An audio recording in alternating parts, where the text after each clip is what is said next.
Hey everybody, it is the Thursday night forum, Arsenal fan circle here, and to my right I've got Sam and Gary up. Hi Sam, Gary, Hello. Hello, everyone.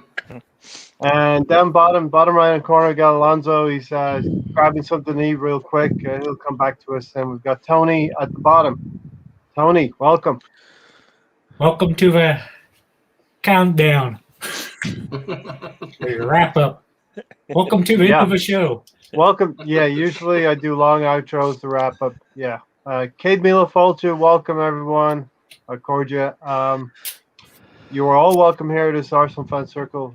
Drop the chair and let's get into it. So Bargov Kandetti. Bargov Kandetti. Guys, can you explain this GoFundMe and what it's for before I sleep? You guys talked about it but never explained it. So the ticker's running down below. Tony right here had to have a leg amputated over the holidays, and it cost $6,000, right? $6,000 for a permanent prosthetic leg, and Well, it costs more than that, which is what I have to pay extra from what actually costs more than that, Bargov. So Tony's liable for over $6,000. We're going to try and help him in every way and every bit that we can.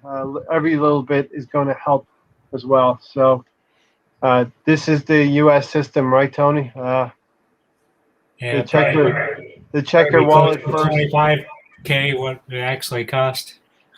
Before they take your heart, your pulse, they check for your wallet and stuff like that, right? Yeah, kind of adds up with the $350,000 of hospital bills they try to bill me for.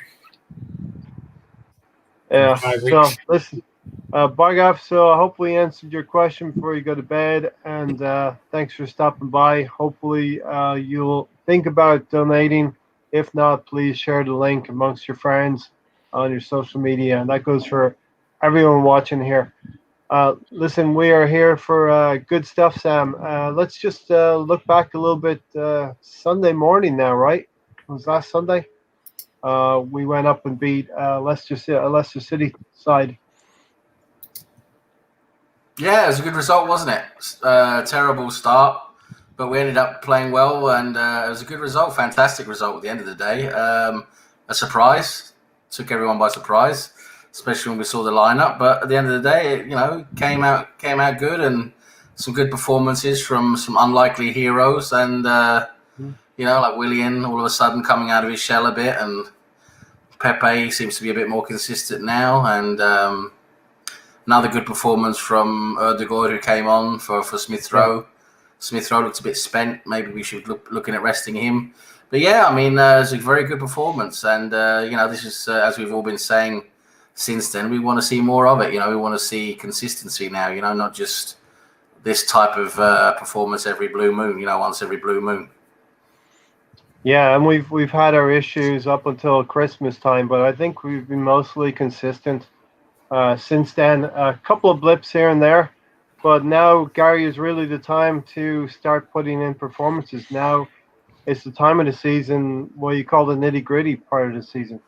Yeah, there's no we have another game to think about. We have to win every game, and we need to have that mindset going in. I've always said we should win every game that we play, and we should plan to win every game that we play. We should have a structure set up that we can get a win out of every game, get points out of every game, and now we really need to do that.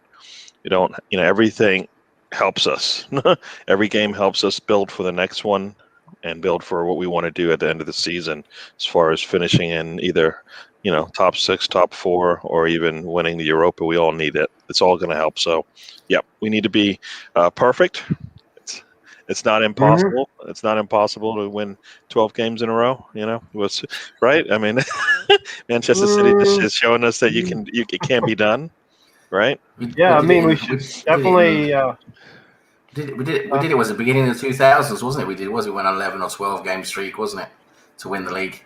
Yeah. Was it 1998? Yeah, 98. Yeah, that was it. Yeah. After Christmas, we won that streak, didn't we? Yeah. Yeah, but we just do. We are better than our record. Everybody knows that. So we need to hopefully finish up on a good note. tonight. So those are the 14 challenges that we have right now. We gotta win all 14 of them. I mean, easy, right? Yeah. Get it done. 12 league games and the 2 Europa League games there. You got Olympiacos sandwiched either side of the Spurs game. Something that, Gary, I'm sort of guarding against is not overlooking Burnley as well. We can't. We're not that type of team. We haven't been that type of team for a very long time where we can overlook anybody. So I mean, as far as I'm concerned, we need to be able to beat everybody we play, and especially those below us on the table. And Burnley, yeah. You know what? Yeah. You know what? When you look at this, when you look at that run in now, and you think about the context of where we could be when these games come along, right? Because I remember we was talking just a couple of weeks ago. We were saying, "Oh, we've got a few tough games coming now, and then we're going to end up with like 5 or 6, like okay games, or like at least 3 or 4 okay games." But I think if you put the schedule up again, Ray, if you put those games up again, if you could. Yep. Right now you think about it. Burnley we know are tough. Okay, Olympiacos, okay, Tottenham, difficult game. West Ham, look at them this season. Liverpool, they're a shambles now, but I bet you by the time we play them, Klopp will probably have them a lot better than where they are right now. So that's going to be a tough game. Liverpool's always a tough game. Sheffield United is probably the easiest out of all of these games, but you know what Sheffield United are like on their day. I mean, they can give us a really tough game with Chris Wilder, and then you look at the other teams. Fulham, right? The likes of Fulham, West Brom, Palace, and Brighton, they could all be battling for relegation. Staying away from relegation. Well, look at that. Look at that, Sam. 50%. I'm saying those games all of a sudden they're going to be really tough games because those teams when we play them could be fighting for their life, So it's going to give us a hell of a lot more, of a game than where they maybe could have been if they was just mid-table or not really having to play for anything. So that all of a sudden that running looks a lot harder than what we thought it was. You're taking the wind out of my sails now because I have Sorry. I have them. I have them as the bottom. They are the bottom 6 in the table. Yeah. Burnley, Sheffield United, Fulham, Newcastle, West Brom, and Brighton. Yeah, but you make a very valid point, Sam. Gary? Well, I mean, that's why I'm saying we have to play every game like it's a cup game, basically. If we consider ourselves a cup team, then we've got 14 cup games coming up, right? We need to do whatever we can. Finals. We need to get something out of every game, right? We can't take zeros, right? We can't take losses. We need to get points, and part of that points is just so that we can build for next season, because this season isn't probably going to finish out the way we want. It's not. Well, it isn't, because we should. We feel like we should be better. I believe as a fan base, and for those in the panel with me, I think we all feel like we should be a little bit higher up the table. And you can look at like 2 of the last 3 losses and say that would make a difference. But you know what? Those are 2 of 11 losses. So there's essentially another 8 losses before that that we probably we should have done better. We could have done better. I miss our draws from last season. Yeah, we'll take the draws, right? We had Let's dive into that, Gary. The losses we've had 11 defeats, and that's way too many for even an optimistic gooner like me, who always wants to look on the bright side of things. The double against City. City did the double over us. No shame in that, right? So no, you know what? No. We should the first game. No, the first game we kind of that was Arteta. We got Arteta in that one. He went and did something crazy. He was trying to, as they say, fool Pep and basically hurt his team, with the setup. I mean, William isn't, no. I'm not going to give, we had a chance that was a 1-0 game, right?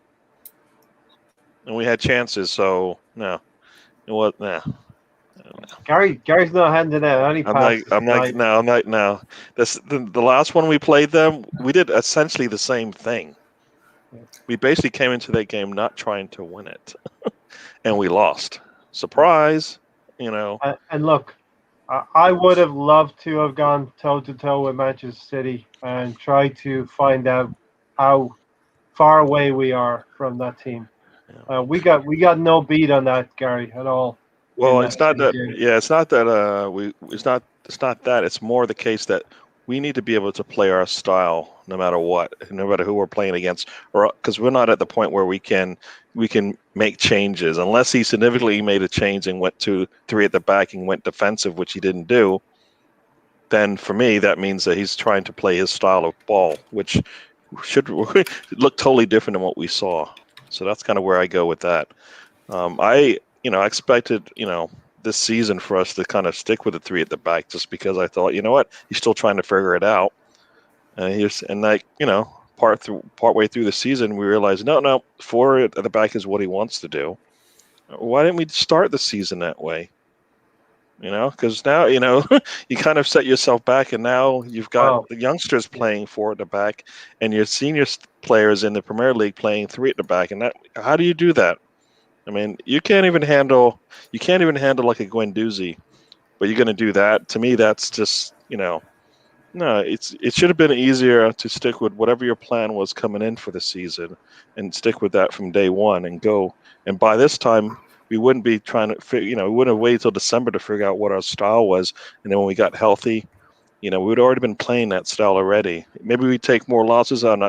I don't think so. I think we're a good enough team. We wouldn't have taken any more losses than we already did, right? That's like, 8 losses going into that, So Yeah. I don't think going to 4 at the back would have gave us more losses. Maybe made us a little bit stronger when we were playing late, this time of the season, because we've been playing it for a while. So, but I don't know. We lived through this season. We went 3 at the back, and we were looking at the first 10 fixtures of the season, thinking after that we'd be able to transition to a back 4. But Arteta waited probably for a good 2.5 months to integrate the young players, and we'll have plenty of time probably at the end of the season, Sam, to review all of that. But hindsight's 2020. I mean, we saw it at the time. Saved our season last year. What's that? So the back 3 switch saved our season last year. It's why we went on the FA Cup run and started winning some league games. Yeah, and in an FA Cup run, you can live on 30% and live off of the chances. And Aubameyang is a different striker last year than he is this year for various reasons, of which we'll probably not get into in this podcast, but that's a whole other one, But Sam, just quickly, the 11 defeats then, as Gary's not handing out any passes on the City double, the Wolves double, and the Villa double. Those are the ones that hurt, though. The 2 Wolves game, right? We need to get at least 3 wins out of that. I mean, based on those 2. I mean, I know I'm jumping in, Sam, but that's fine. Don't worry. The Wolves and the Villa game, there's no way we should have lost to them 4 times. No way. Yeah. No way. I mean, and that those games are just as big as the Burnley and the is it Southampton game, right? And the Southampton game was in the FA Cup, but for me, no, because we don't have the we're on fine margins as it is. We need to play to win every game, and now it seems like I don't even know if we're doing that now, but that's what we need to do, and we've lost some opportunities. And I always I don't like to go and look back. Hey there, Darren. I don't like to go and look back, but that's what we have to do now. And it's like, you know what? Why don't we just win the next game instead of looking too far in the future, And I don't think we did that. I don't think he went into a lot of these games thinking, I can win this. And guess what? People are winning games all over the place right now. It doesn't matter where they sit on the table; they're winning. And people are losing games as well, Gary. It's been that season. Don't think we're the only ones that are having strange upsets. And don't think that there's other teams. We're 10th in the league. I don't think there's many upsets.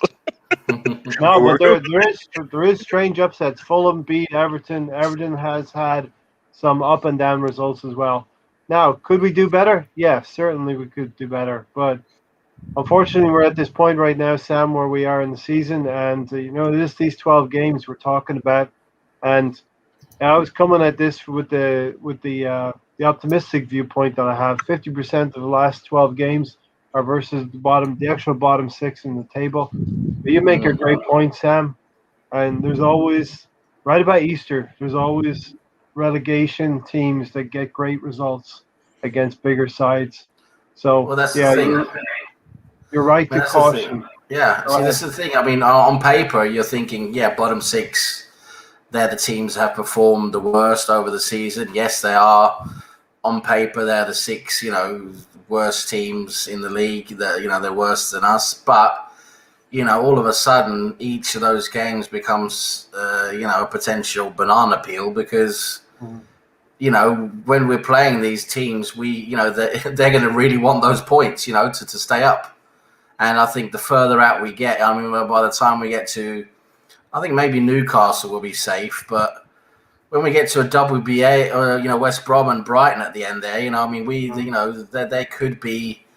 they could still be close to relegation. Well, West Brom will likely be in a relegation spot. Brighton might be close to relegation.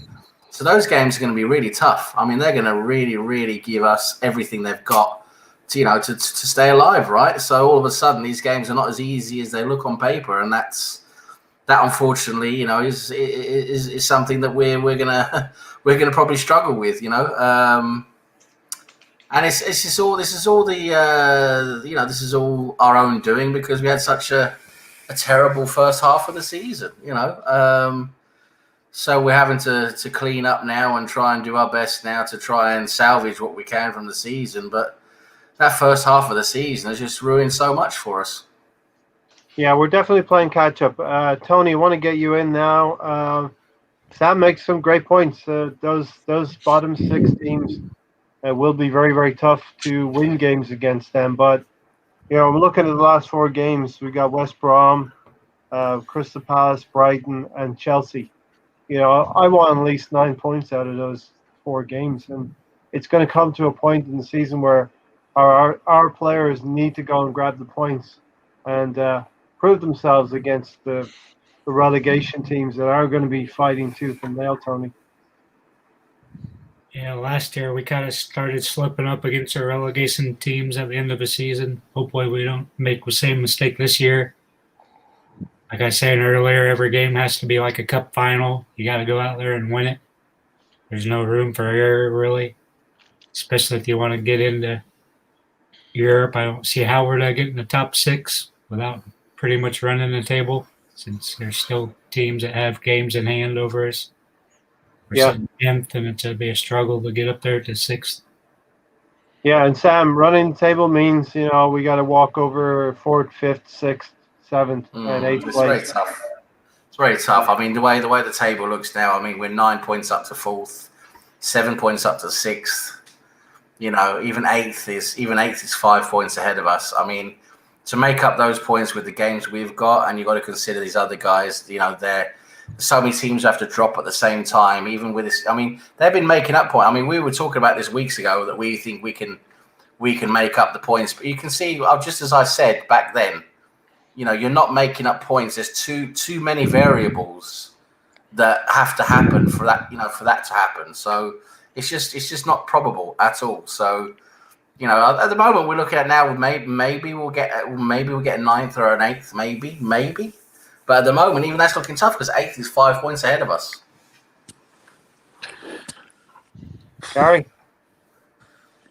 Gary, is the mindset we should just look at our own games and not look at the other teams and win our own games, right? You said we have 12 cup finals, right? Yeah, 14. 14 cup finals. 14 games that we need to find a way to win, no matter who goes out there, right? Burnley should be.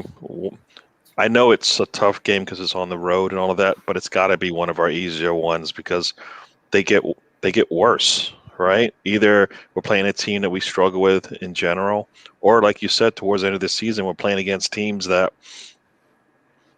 are going to be fighting for their lives. And guess what we did last season, right?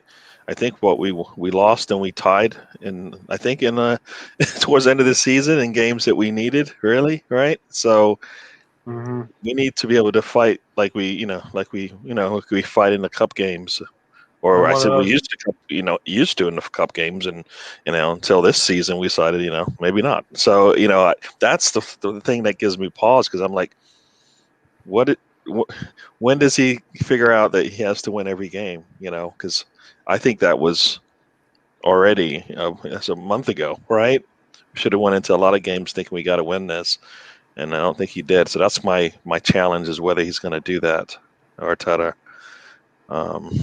It's, you look at that and it looks easy enough, but like you said, 4 of the top 8, and then 6 of the bottom, 6 of the bottom 6. The only good thing is we're not playing anyone in the top 3. We're done with City, we're done with Man United, and we're done with Leicester now. That's the only good news. Chelsea might be top 3 when we play them. Probably toward the end of the season. And if Man City has a big long blip, that game might be important for them. Let me bring in Alonso. Alonso, what do you think about this run of 14 games, including the Olympiacos home and away? To me, every game matters, right? Of course, but it depends on which players want to show up. What players want it more. And to me, it seems like the recent run favors younger players like Saka, like Emil Smith Rowe, like Odegaard, right?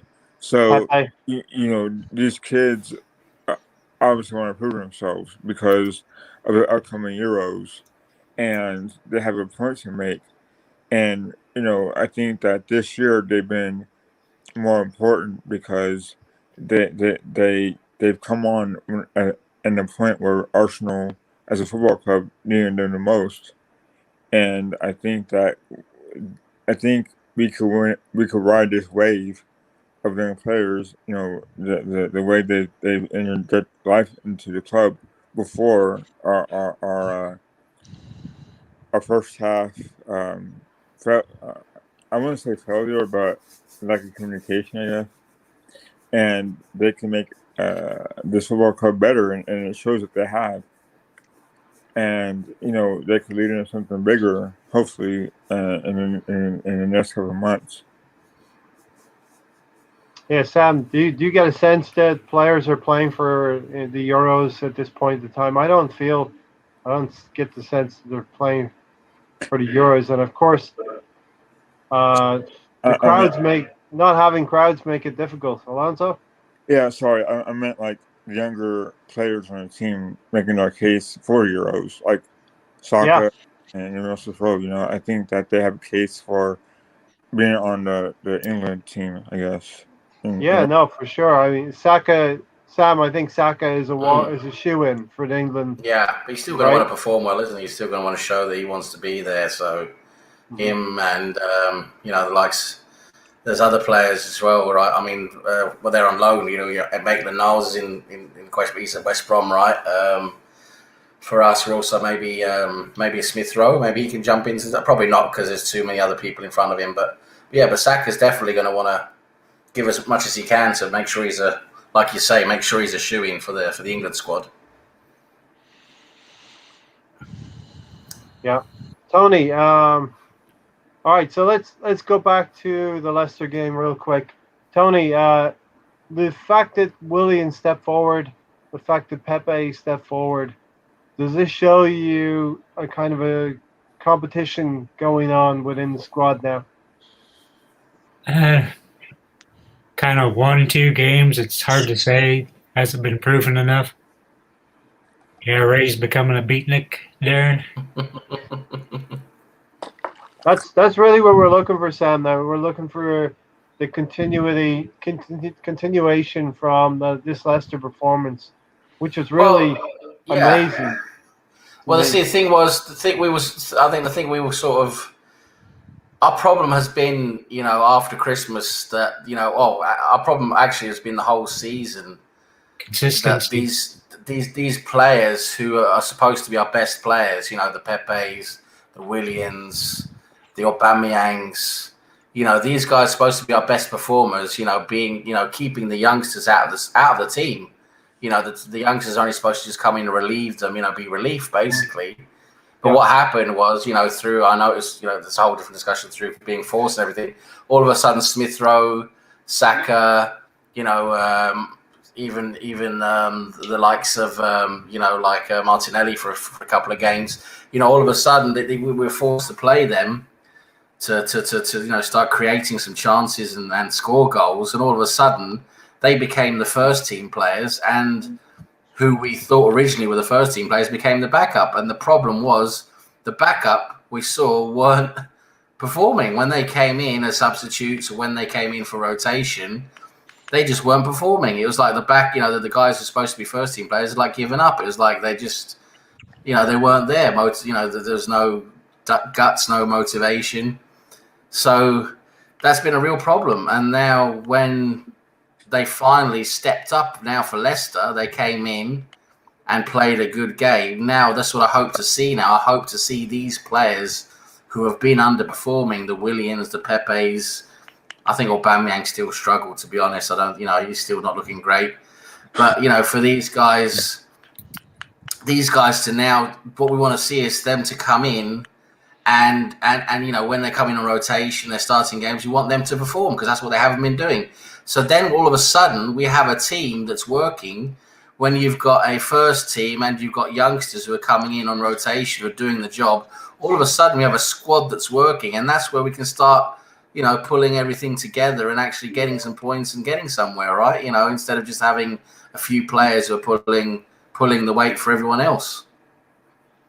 Is that a sign of how badly we've been run, Sam? That the young players, the academy players, have come through and carried the senior and experienced players this season? Yeah, I mean, I know this is a whole different discussion, but for me, I mean, that the environment hasn't been there for the senior players to perform. I mean, I don't think they've been happy with the tactics. I think there's been too much of the hand, as we were talking about earlier on, the handbrake's been on too much. They've been too micromanaged in the tactics. We've got loads of players who are flair players, expressive players, and they've been told, off the ball, you have to do this, you have to do that, you have to run into that channel, you have to cover that area. I think they've been micromanaged. The handbrake's been on too much, and I think they've struggled, and it's taken away a lot of their motivation, a lot of their desire, especially on top of all the results, right? Because when you're playing in a system you feel doesn't work, and at the same time the results are going badly, that just compounds everything and makes everything worse. And you're just going to create an environment and an atmosphere. The dressing room is going to be really down, and I think that's where we've been, and that is up to the management to correct that. The management has to alter tactics, alter the lineup. That's up to the manager to change that when it's not working. And this is where we were screaming for so long when he kept doing the same thing again and again and again without changing it. That's where our real problems lied. And then all of a sudden, when he was forced to change it, we saw the youngsters come in and everything sort of released. And I think he also let them be a bit more expressive, whether that was tactically he let them do that, or the young players were just like, listen, we're just going to do a bit more of what we normally do here and be a bit more expressive, which they are, by nature. And it worked, and I think then Arteta was, at least then he was smart enough to say, okay, well, this is working, let's stick by this, right? So, it's that's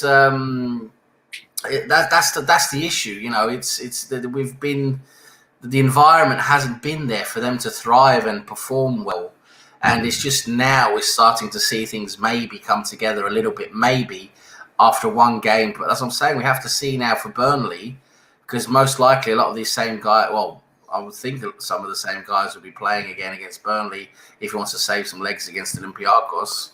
Then. We've got to see these, or even if the youngsters come in again, we've got to see them perform, right? This is the thing now. Everyone's got to be on all the time. As Gary said, he's right. Every game now is a game we have to win. It's a game we need to win, and we need to show everyone, not just ourselves, we need to show everyone we mean business. And for me, the only way we're going to salvage this season, for me, the only way this season isn't a failure is to win the Europa League. That's the only way. That's a tall task. It's the only way it's not a failure, right? Because you look at our targets where we're supposed to be, with the squad we have. I mean, at the end of the day, you can argue all you want. Our squad is not a 10th in the league squad, bin the FA Cup, and go, whimpering out of the Europa League against Olympiacos. No, I mean, this is, we should be fighting for the Europa League. I know it's a tough task. There's 3 or 4 very good teams left in the tournament. Yep. But if we pull our socks up and we play up to the level we know we can play, there is a chance there. Even though the probability is quite low, we can. But for me, as I said, for me personally, this season is a failure if we don't win the Europa League. Sam, I don't consider Tottenham a good team, okay? Well, I didn't necessarily mean them. Okay, fair play. Yeah, I know. I kind of I don't know if we can do this, but I would like to have us take a little break. I want to take a. Oh, did Sam? You still there? Okay, you look like you weren't moving, so I thought you were frozen. Sorry, you didn't blink. Blink if you're. Vampires don't blink, Oh, it's my iced tea you're drinking. Yeah, no, I wanted us to take a little break if we could. Because I think we, this segment I think is brought to us by stupidity or idiocy. I don't know which one it is, but it's the VAR segment based on what we saw today. I don't know if you guys saw any of the games today or if you saw any of the videos of what happened today. 2 handball calls that were ridiculous. An offside call that was ridiculous. I mean, I understand the concept where if the ball hits the offensive player, it doesn't matter if it's intentional or not, but it leads to a goal, then the handball counts. But the ball hit the player in the hand, got it, but he had to make a couple of moves and then a spin. Then he had to spin around and shoot and score. But they said that was a scoring opportunity, even though it wasn't like one touch. He took multiple touches before he shot it. And they called it back, and that's how Fulham lost today to that other team. All right. Yeah, and it's really impacting the league, Gary, because we're looking at Tottenham now. They've got 2 more points probably than they should have had today, and they're a little bit further ahead of us in the table now, 5 points ahead. So this is real life here. VAR. And then the Conte handball. Where he as a defender, he's making himself really big with his hands out to his side, and they said no, it was because he was too close. It wasn't because his hands were in an abnormal position, but because they were too close. He's inside the box. I mean, I thought what was funny is Wizzy was talking about it, and he's like, "What? I guess they're allowed to have 2 goalkeepers now." Because if you look at him, he's got both hands out to the side, which means he's opening, making himself look bigger. A cross comes in, hits his hand. Nothing given. Just refereeing's been a joke, hasn't it? This season, it's been terrible, absolutely terrible. It just goes from bad to worse. I mean, it's a Benny Hill show at the moment, isn't it? Might as well just play the Benny Hill music every game.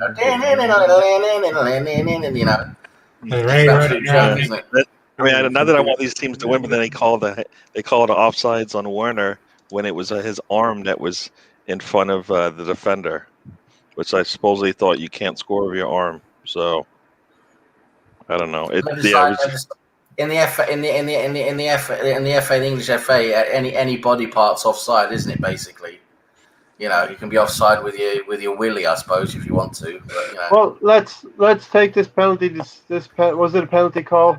Gary hits it straight at the. He's 5 feet away. Hits it straight at the player's arm. His arm is down by his body. It's not in an unnatural. It doesn't matter. The rule states it doesn't matter. It just, so now what you're going to have now is players targeting arms in the penalty box. They've been doing it for a long time. They've been targeting arms. They have. Yeah. I mean, what was strange is the rule says that if the ball hits the offensive player and leads to a goal directly, it doesn't count. But then it also says if it leads to a scoring opportunity, it also doesn't count. So if the ball hits you in your hand and you're an offensive player, I was saying, I posted, nobody responded to, but I posted on, on one of the tweets. So what are we supposed to do? Give the ball to the defense when it hits you in the hand? Because anything you do after that could turn into a scoring opportunity. When does that part turn off? Because if it leads to a scoring opportunity, it shouldn't matter how many touches it takes, right? Let's Right.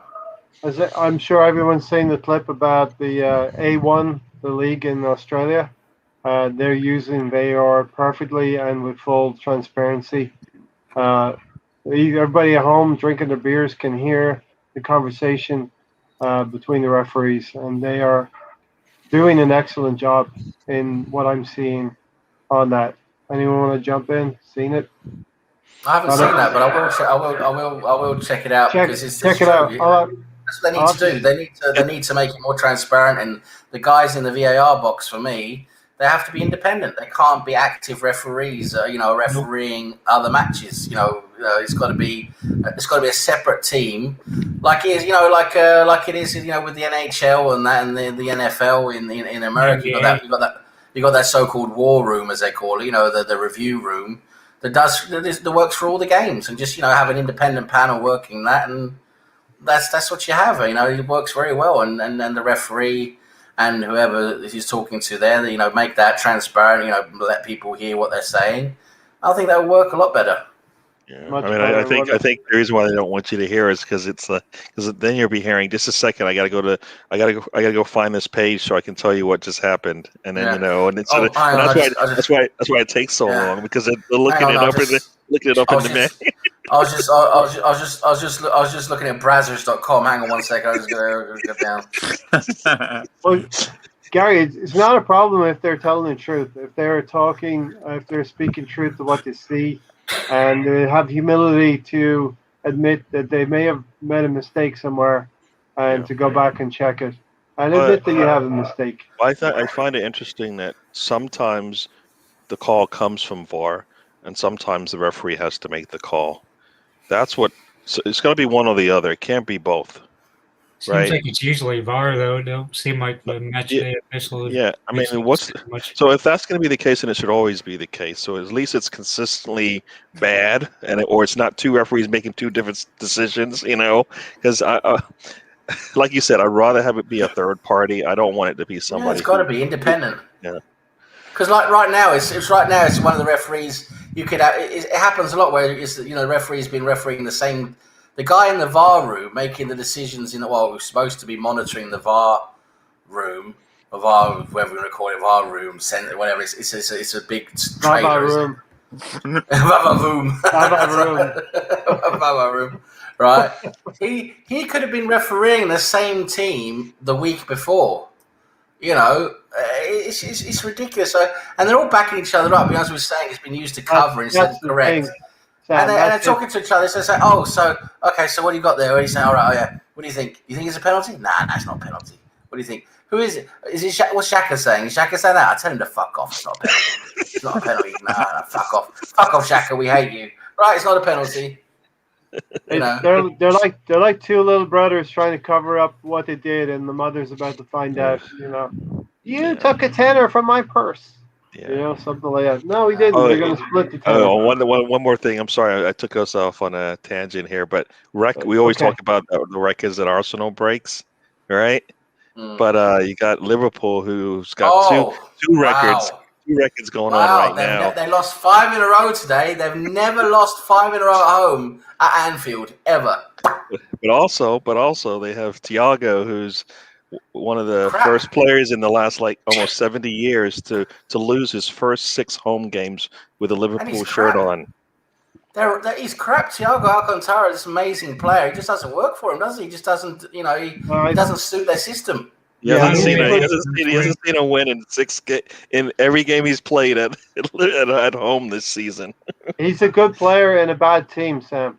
Is that fair to say? He just doesn't suit them. His style doesn't suit them. That's the problem. It's a mismatch. He's a very good player, but he just doesn't suit the way they play. He really doesn't. Yeah, I mean, listening to some of the Liverpool fans, it almost sounds like some of the stuff we were talking about with Arteta and with Zero. Emery. I mean, what? I think they managed to get one shot on target today. It was 0 until like the 89th or 90th minute. This year, 2021, at home, Liverpool have only got one goal, right? That was on a penalty. They've got no goals from open play. And what does it sound like? It sounds like us. That's why I said maybe we passed our ghost on to them. except for the five home losses, we haven't done that. I mean, I was listening to one of the pods. We stopped at 4. I listened to one of the pods, and I said even Arsenal hadn't catch that. Broke that record. Hey, it's not all bad, Gary. There's other teams worse than us. You know what? I don't care about them. Right now, I want to laugh at them for sure, but I don't care. Now. Yeah, right now. All right. Hey, Sam, I have a question for you, Sam. Yeah, sure. Do you think, as an England supporter, that Connor Henderson is overrated? Connor Henderson. Which one's that? Is that the goalkeeper? No, he's Liverpool's captain. Oh, sorry, you mean the midfielder? Jordan Henderson, yeah. Well, he plays everywhere, doesn't he? He plays defence everywhere. Sorry, Jordan Henderson, yeah. Yeah, Henderson, yeah. Listen, he very versatile player. Very versatile player. I would like to have him in the England squad just because you can play him anywhere if you need to. Fit in defence, anywhere across the middle. If you got you're lacking players or whatever, you need, you've got a few players injured or whatever. I wouldn't start him. I think other players are better than him in a starting role for England, but I would have him in the squad because he's so versatile. That's for sure. He does well for Liverpool. He's a very important player for Liverpool. He's not just their captain, but you can see how important he is for them wherever he plays. So is it more Liverpool missing him, or is it just because they're not very good because they don't have an attack? They don't have something's missing. Is he missing a lot for Liverpool? Well, Liverpool he suits Liverpool because he is one of the engines in the Liverpool team. They need one or two engines that just like the Duracell bunny, just never going to stop, and they're going to win balls and they're going to tackle and they're going to give you 110%. Like Milner is as well. Milner is another one of those players. He just never stops, and you need one or two of those engines in your team to provide the more flair players, the players who are not working 110%, to have a bit more of that freedom around you. So Henderson's so important for that Liverpool team. He really makes them click. He really is. Yeah, he really is like a real captain in the present in the present sense of that word, Sam. He is the captain. He sets the tone at that club. Exactly. So Liverpool. So I know this is an Arsenal podcast, but I'm just curious on why they're not doing that good despite the injuries. I mean, is it more Van Dijk or is it more Henderson that they're not doing that great? They're missing Gomez and Van Dijk. Well, actually, it started before all the injuries. What happened was their style of play, the way they play, it's so hard to keep that going consistently. They did it for 2 seasons, nearly 3 seasons, and now doing it now for a 4th season. Yep. It's not working. The players are getting a bit stale. They're not quite doing what they're supposed to be doing anymore. It's a bit it's something nothing lasts forever. And Klopp, I think also the tactics have been found out now a lot more as well. You see opposing managers, they do know how to counter Liverpool a lot more now, how to stifle their fullbacks, from attacking, and that is a large part of it as well. Especially the top teams now are playing, much better against Liverpool than they were previously, and of course, their form, just dips. It has to dip. You just can't keep that going. You see their form dip from actually not the start of this year, but the start of last year, when they'd already won the league. Their form started to dip then. And then COVID came, and that sort of saved them a bit and everything. And then they just walked at the end of COVID. But then when they came back this season, you can see they've been up and down. They've been out of sorts, and it doesn't help with their squad being thin as well. So they've had injuries, and they have a very thin squad which you see has been problems as well. But they were on a downward trajectory before the injuries. Yeah, it all started. It all started with Arsenal beating them 2-1 on Arteta Masters. Yeah, but you know what? We gave them life when we lost to them 3-0 or whatever 3-1, right? Referee, bad refereeing again. Wait, no. But you got Lacazette should have scored at least one of those 2 chances that he had.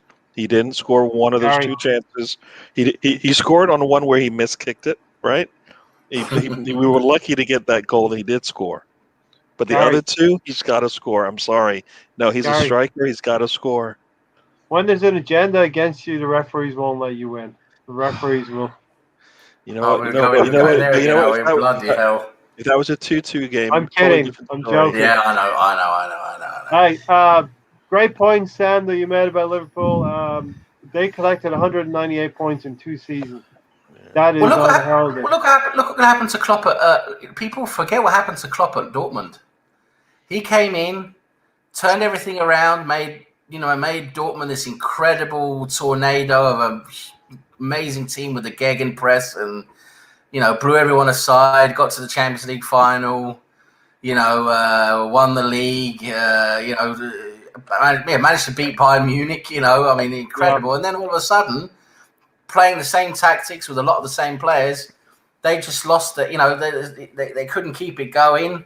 They got some injuries, and all of a sudden they just fell. They fell off a cliff. They fell off a cliff, and they nearly got relegated. Heavy metal football doesn't help. Klopp. Let's bring it back around. We're getting back. I'm sorry about that. I'm sorry about the on the tangent. It wasn't Sam. I told you to keep it down, and you didn't. You didn't. Sam. This is the podcast to go off on a tangent. Really is. It's Ray's fault. He starts bubbling on about stuff. We just can't stop. I still want to go back to a point Sam made earlier, but I raised my hand twice and you still haven't came back to me.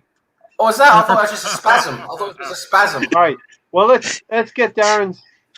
Gary, let's get Darren's comment here. How long or what does it have to take for Harry Stupid Kane? I didn't know that was his middle name. To get booked. Yeah, I mean, what's up? I don't know.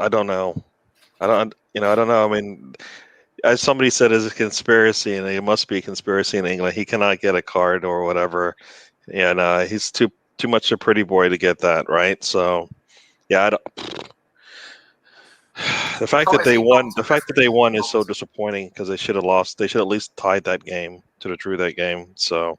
A little disappointed there, but yeah. And the situation is if players are going down and there is VAR and not VAR, why is it, if it's not a penalty, why is it not a yellow card for the player who's gone down? You know what I mean? And not in every situation, but there's some blatant dives out there. Now, Tony, let's get to you. You put your hands up twice for something.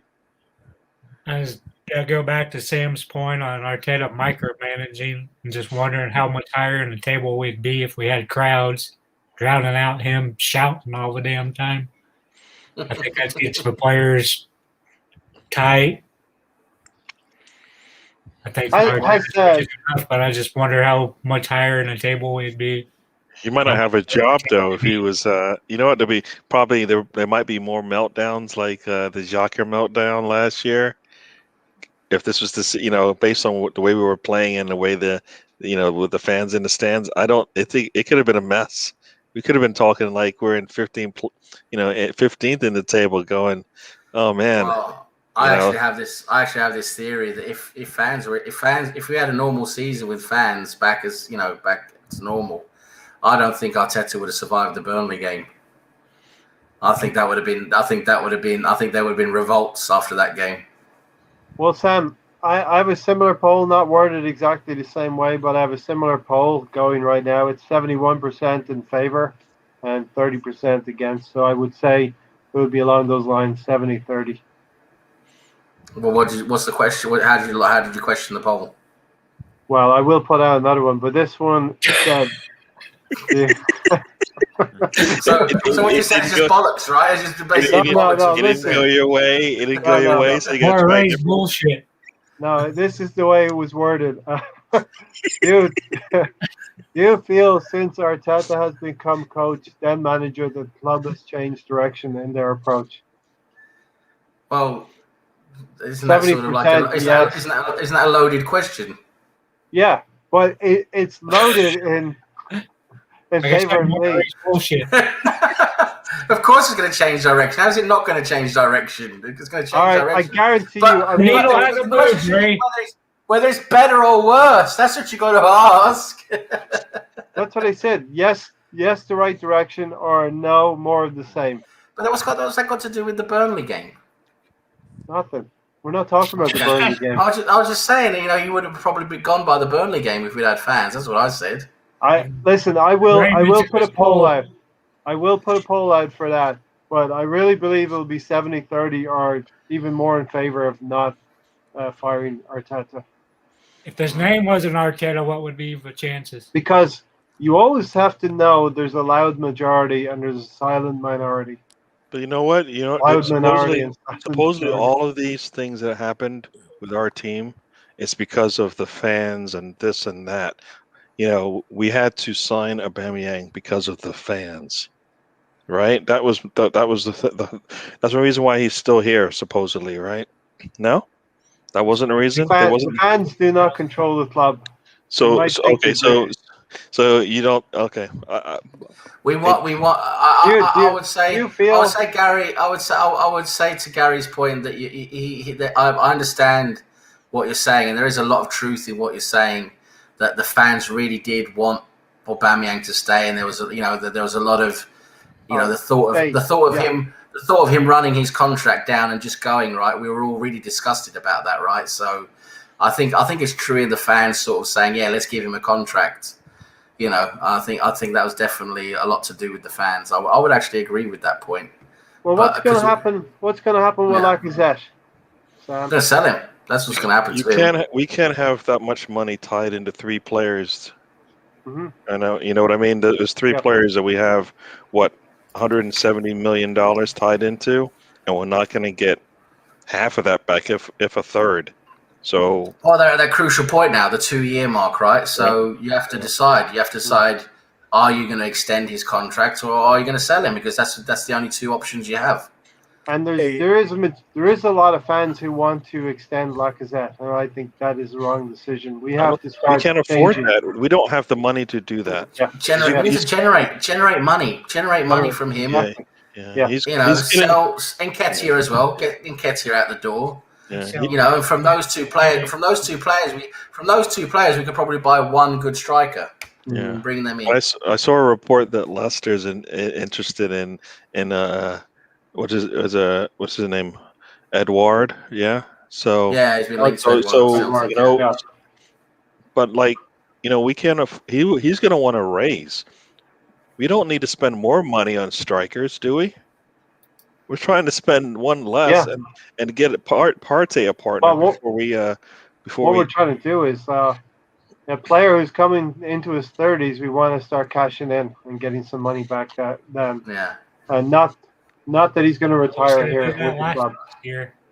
Cheddar said, Premier League teams knowing how we play must be true. Against RB Leipzig, we slaughtered them even with injuries. Yeah. So this is a Liverpool comment, right? Exactly. Yeah, I think in the league they're a bit found out now in the league. They're like what happened to us. We when we started with Wenger, it was pretty revolutionary.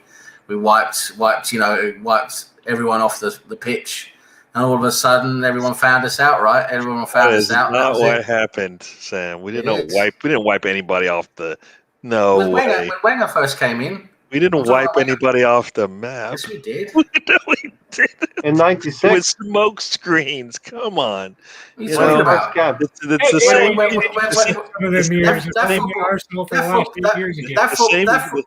That football we played with the first few years under Wenger and also with the Invincibles, we wiped it. We had a season unbeaten. You just compared it, right? Oh, you said Emery, no? Oh, you talking about Wenger? No, Wenger. Sorry, I could have swore you said Emery, and I'm like, are you kidding me? No, Wenger. Come on, Gary. So Wenger. So I'm saying, Sorry, when Wenger sorry. first came in, Sorry, I thought he you. wiped everyone off the pitch, and then he got found out. All of a sudden, people found out. Remember what happened? The teams found out that if you played strong against us, and sat low and counter attacked, and that was it. We got beat, and then Wenger never changed. He never Sam changed Allardyce tactics. is bolted. Now, Yep. what was that after the 2007-8 season, or was that before? Right before. 10 It years was about that time, wasn't it? The 2007-8 round, that period, wasn't it? It all got Because found out. Eduardo got hurt. That's why. Well, yeah, of course we lost him. That was a big loss. But listen, teams found out how to play us. They got in our faces. They tackled us hard. They counter-attacked us. They sat low and counter-attacked us, and that's it. But Sam, we lost Vieira. That's what happened. Of course, Please, that didn't help. I'm talking about playing style now. I'm talking about the tactics. Right, the tactics. Yeah. All right, so listen, everybody, one second. Please forgive Gary's performance tonight. He's suffering from podcast fatigue. But Sam, Every damn podcast I turn on, there's Gary. Yeah, that's because you thought we wanted to play Power Guys. His comments. Go, Alonso. So back to Sam's point. We changed tactics to benefit Power Gas. Yeah, we changed to possession football, and that's what I'm saying. That's when that's when teams found us out, because we became because we had to try and walk the ball into the net, right? So teams then sat deep and counter-attacked us, and that's how they beat us, right? That's what happened. And it's funny because Power Gas left next year. Yeah, I mean that was our problem, wasn't it? We was constantly selling our best players to fund new purchases, and we kept. It was like we kept leasing a new car, and we kept getting a crap car. We leased a Ferrari and changed it for a Buick. Fucking took the Buick in and fucking took out a Ford Micra. I mean, what the fuck? Hey Sam, here in the station call it Humpties. That's what happened. We kept selling our best players and getting worse, buying worse and worse. We ended up with a fucking postman, Sonogo. Yeah, but we always Sonogo was going to be a postman until Wenger called him up and said, "Are you out on a post route? You out delivering mail? I tell you what, we'll give you 50 grand a week." Hey, sir, we ended up with Yossi Benyon. Yeah, Benyon. It's like we got him from the local synagogue, didn't we? That's what we got him. That was but Sam, we always met top four back then, even with Sonogo. But then, I mean, back then, I mean, come on, the teams further down the table were rubbish, weren't they? I mean, let's be honest. They were bad. I think, hey Sam, I think we need to turn the podcast to a roast, a Gary roast right now. So, and Tony's really getting in on it here. He's just jealous. There's haters, man. Haters gonna hate, as they say, right? Only what I'm jealous about is the harsh throws. Haters gonna hate. On with Max. That's only what I'm jealous about. I did enjoy haters that one. Gonna hate. All right, listen. I opened up the gambit here. I said you guys can bring some topics. It became kind of unstructured, but a good conversation there. Sorry about that. It was your fault, Gary. You started it. I had to, because I was just like, you know what, this bad Gary. All right, Gary, so can I start the next topic? Go on, Gary. Go on, Gary. Gary. What's your next topic, Ray? Kanate. I was going to probably talk about Burnley next. Why? Gary. Our next center back. The what? Brick house. The other thing I want to cover as well, Gary, is 50 million euro. Let's go fatigue. get it. Oh my God.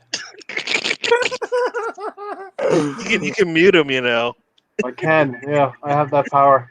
The other thing I was going to talk about was fatigue in the Premier League and needing to have decent squads. And is that a positive for us moving forward? But we'll get to that after your topic, Gary. Bring it. Oh no! I was waiting to do whatever you wanted to do next. So I was giving you back. I was giving you back the keys. Give me back the gambit. I think we had topics in our chat room, in our chat group, but I forget what they were now. Sam had one that he was going to hold back on because you kept poking him, but I can't remember what it was. If we've We're talked about supposed it to have yet. our own debate about that, but that didn't Yeah, happen. we're gonna have a separate debate on that. Oh, okay. With no interference from Tony. Yeah. All right, everyone, you're going to have to wait. Yeah. No. Listen, let's just preface that, Sam. You have your 2 minutes. Say, have a little. This is a preview of a upcoming podcast. It's going to be Sam versus Ray in the nicest possible way. So cloudy with no chance of clouds. With Gary, you won't hear Tony's voice either. I'll be fucking muted the whole time. You won't be in it.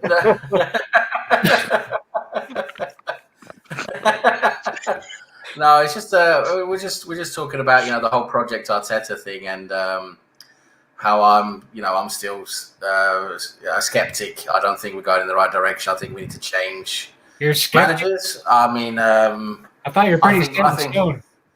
I'm a skeptic. I don't think we need to move. I don't think Arteta's the right manager to move forward with. So if you want to put me in the Arteta out column, that's fine with me because I'm definitely more there than anywhere else. So yeah, I mean, I don't think he's the right manager. There's too many red flags for me, and I just don't feel we're moving in the right direction. I just feel there's too many signs showing that. And I think, if it was down to me, I would be removing Arteta at the end of the season. I'll be bringing in someone else, a lot more experienced, a much bigger name, and I'll be giving them the transfer window. I'd say, listen, that's it. You see the squad we've got. You're probably going to have to get rid of one or two or three more of those players, and then you've got the transfer window to, give us a few names you want, see what we can bring in. And the next manager starts to form their squad, and also I think there's a debate also to be had between me and Ray. As Ray, I think for you land a lot more on the side of the players, and the players have so much influence on what goes on. I mean, of course they're playing the football, but for me, the manager has a lot more influence on what's going on than what you think. I think the manager has a lot more influence on how they play and what they do. It's not just a matter of the manager just putting a lineup together and that's it. It's the manager for me has a lot of say in what's going on and how poor things have been this season. I think we're we shouldn't be in a position where we are now, and these are the things I think we can discuss. I know you're a lot more positive. You're a lot more, the glass is half full. You think there is a positive direction. And I'm going to have a very good time discussing with you, trying to get that information out of you, where that positivity is. And it's going to be a good discussion. Yeah, we'll have that discussion. And yes, I do believe all the players can do is game management. Once they cross that white line, the manager has very, very little to do with it, how he's going to influence things. I think Arteta has actually benefited, if anything. During lockdown, he's had those water breaks, and he's been able to bark orders. Now, it hasn't actually helped very much, I believe, in his style. But, yeah, I'm very, very hopeful that Arteta can be the manager. Is he the complete article yet? No. I'm willing to concede many, many things. But, Sam, we have to start from the point of view. We have to start from day zero being when Arteta has joined the club. We basically agree that the club has been mismanaged for the last 10 or 15 years. I feel like in the last 15 months that I can see changes. I can see things happening. And I think that, if Arteta is given the time, and I think he's going to be judged next season, realistically, by the club. He's going to be judged next season. And, but that's a little preview of what Sam and I are going to be doing on a podcast without interruptions, where I have to mute Harry Kane down there wearing the white shirt. and I'm Arsenal in, which doesn't mean Arteta out, but it could be. But it also could be Arteta in. So, I'm just gonna say you've got like 4 or 5 splinters in your butt right there now, sitting on the fence. I'm not sitting on the fence. I want to do everything that's best for Arsenal. Pick a Right. side, Gary. Pick a side. Ooh, I don't have to. I want We to love see you. We love you. Okay, listen. Let's get into the Burnley game. Let's preview that, and let's preface a couple other things. Maybe before the Burnley game, let's talk about Sam. Start us off with squad depth in the Premier League, and is it coming home to roost for some of the squads in the Premier League right now? Namely, Aston Villa, a couple other teams in there that have thin squads.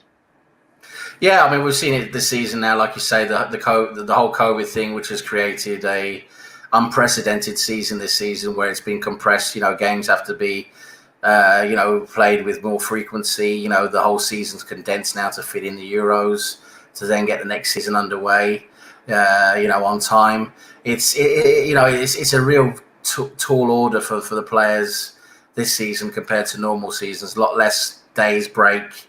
It is tough, and then you got all the European competitions as well with less breaks in between. That's condensed as well. So it's been really tough. So yes, I mean, of course, a bigger squad is an advantage, and that's something I think we're definitely seeing now. Some of the teams that have been lucky with their injuries, they're performing better. The teams that have more injuries, obviously performing worse. We're seeing the teams with the biggest squads are definitely doing better, and we've had a couple of surprises this season in terms of squads. Like with Liverpool, they went into this season basically without doing much strengthening at all, which everyone was surprised about. I remember we all talked about it pre-season, like what's going to happen to Liverpool if they get a few key injuries, and that's exactly what's happened, and they're just a complete mess. I know it's not all down. We talked about it's not all down to their injuries. But I think if you add the injuries to the issues they already have, it's compounded everything for Liverpool, and it makes it a lot worse for them. And it's a surprise. We see now with Liverpool that their first 11, when they're all fully fit, a fantastic team. When they're fully in sync, they're an amazing team. One of the best. But as soon as they have they're not in sync, they're not in form, and they've got a few key injuries, they're a mess. And it's. We're surprised to see that with Liverpool, where the stature they've had recently, winning the league, Champions League, that their squad is not bigger than what it is. Their squad is actually quite poor when you look beyond the starting 11. And for us, Arsenal, I think our squad is quite good in that. We've got some decent backup now. I think when we saw the bench, remember, I think this is what I thought was quite nice to see from an Arsenal perspective. Was when we saw the bench against Leicester, our bench looked pretty good. You got Martinelli there, Partey there. The players we had on the bench were a lot of really good players for us. Normally, players you might want to start with these players instead, right? So. Yeah. To see them on the bench, and we still had a team out there on the pitch who played well and beat Leicester. I think it shows that right now at this time we've got quite a good squad. We can handle some of these injuries that are coming along now at the moment. And so this season's unprecedented. We've seen it's been a crazy topsy-turvy season for so many teams. The table is a very strange table. But I think it's all down to what this COVID season's been like, condensed.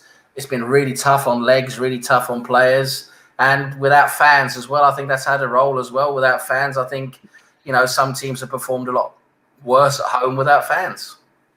Yeah, I think, Gary, looking at the human aspect of it, the players are people as well, and they have families, and they've had to endure and traverse the certain restrictions and all of the things that everyone else is dealing with right now. And it's been difficult probably for players as well.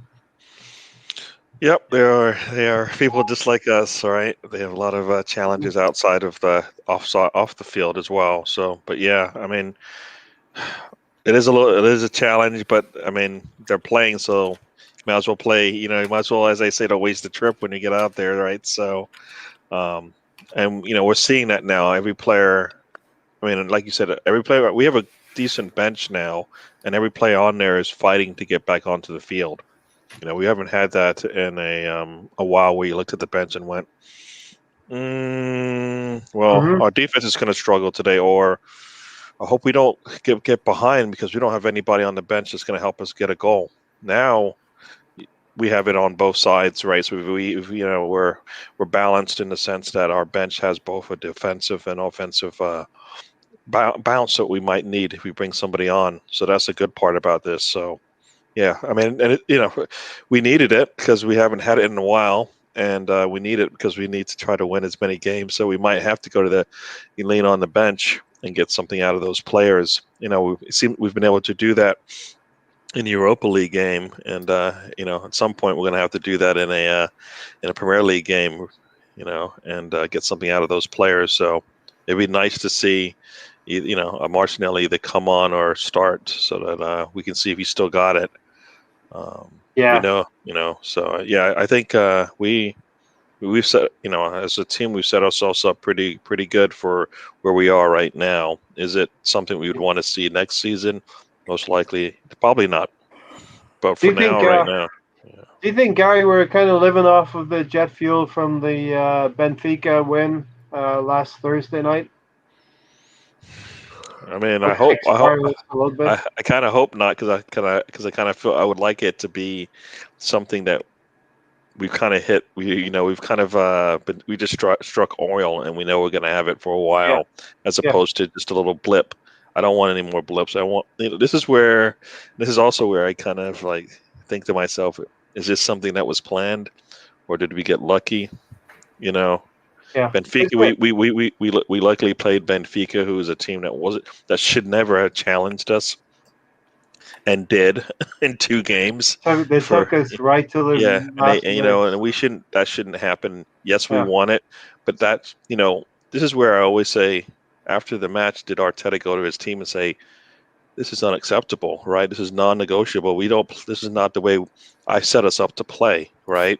I listened to, I think it was Kevin Campbell talk about Arteta doesn't set his team up to lose, right? He doesn't think that. So when they go out there and they lose, is that because he did something? No, he set them up to win. So either then, to me, that means then either they can't do it, they won't do it, right? If they don't, if there are things that he expected to get out of his team. So I feel like, I don't know what kind of went on a tangent there, but I feel like No, that's fine. I feel like Uh, I think we are set up pretty well. And I think everybody hopefully is fighting for a spot to get on the field, because, they're not, who knows where they're going to be next season, and there's well, probably a lot of players that are going to be substantial and help us get something this year that we're going to want to let go, because we need to improve. I mean, one being the Xhaka, right? He could help us get wherever we need to go this season, and he might be the best choice to leave, right? Because we might be able to get something for him, especially if we get a win. Lacazette, same way, coming off the bench, starting for us, another player that might be a lot more worth to us on the way out than staying. So we're set up pretty well. We've had injuries, but we've been able to come back. I think. yeah. Oh, am I still here? Okay. You're It was a still little here. blip on my side here, but That was I feel like we're definitely set up. We're definitely set up pretty well to get through this. It's just a matter of which Arteta are we going to get, and which team. How the It's team responds. definitely, How the team responds to whatever he has to say. it's definitely interesting the way you answer that question, because I would have been like, our moment was the Kieran Tierney moment, and it's really interesting the way fans do see things differently. If you look at, I hope we're going to look back at the season and we won these 14 games that we're talking about, and the moment was for me the Kieran Tierney's inspirational goal against Benfica, squeaking us past. He kicked us dragging and screaming through that tie. Inspirational stuff. But Yeah, but he'd been out for a while, and he finally got to come out there and play, and that's what we got. But we want the players to have that same kind of energy when they come back onto the field, but we don't want to kill it when it comes, right? Because Tierney could come in, do all this, and then be out for a while. definitely not him, but we've seen it with other players where they come in, they shine for a while, and then they go away, and then like when you bring them on, they're still you got to shine him back up again, right? And The we only get thing with he's Kieran got Tierney has been injuries, yeah, no, but I mean this in and out of the lineup, regardless of injuries Yeah. or just the way that he's switching his team. I almost feel like we could play a different lineup every game and not lose the momentum in terms of the when the players kind of their form. We don't want their form to dip at all. So the only way to kind of do that is continually to give a certain number of players games so that you don't lose their form when they do come on, because we need to win everything. And the only way I can see us doing that is if everybody that we see on the bench gets to play at some point. I hear what you're saying, Gary, but also we've just been talking about fatigue and people wearing down and players wearing down. No, well, that's what. Yeah. Is So Arteta maybe looking at that and giving players certain three game breaks here and there? That's the thing. I don't know. I don't know what's going on in his head, and none of us know. And that's the thing that makes us wonder if what we're seeing is planned or not. Yeah. Right. So yeah. Let me get down. Go ahead. Yeah. Yeah. No. So I'm always going to question that because we haven't seen anything consistent enough that we can say, all right, now we got it. I think we got it now. Because we always feel like we see something different, right? So let's see. We need to have a stretch of games where we can look at it and go back. All right, so I can see a trend here. I understand what we're trying to do. I don't think a lot of us, at least maybe you do, but I don't think a lot of us can say, "Yep, okay, I get this is Arteta ball." We might see it for a while, but consistently, I think we're still trying to figure out if it will see it again. Like, what will we see? Like this Burnley game, we should come out. We know what they're going to try to do to us, but it shouldn't matter because we should be better suited to beat them, regardless of what they throw at us, right? If they sit back, if they come out, I mean, if they sit back, we should be able to break them down. They come out because they surprise us. We need to be able to stop them when they do and counter. So all those things we have to be able to do that. Yeah, so I was talking to Sam just before we went live, and we were talking about Burnley, and they gave Leicester City some dangerous moments. Alonso, did you see the highlights of that game? Leicester City, Burnley. Heck no. No, but Burnley are that team that are going to put it up to you, and they had a number of chances, and as Sam said earlier in the podcast, they're a team lower down in the league, and they're going to be fighting for their league position. Yeah, and for me, one guy who I really like, well, two guys is Tarkovsky, right? And Whistler, and they always give us a hard time, and I think their teammates pick up on that, and it's always hard to play against them because they always defend us really well, and it's always a struggle ever since the matches I've watched Arsenal and Burnley. They always show up against us, and that's where we become too predictable in previous matches, and those matches become close to wire, right?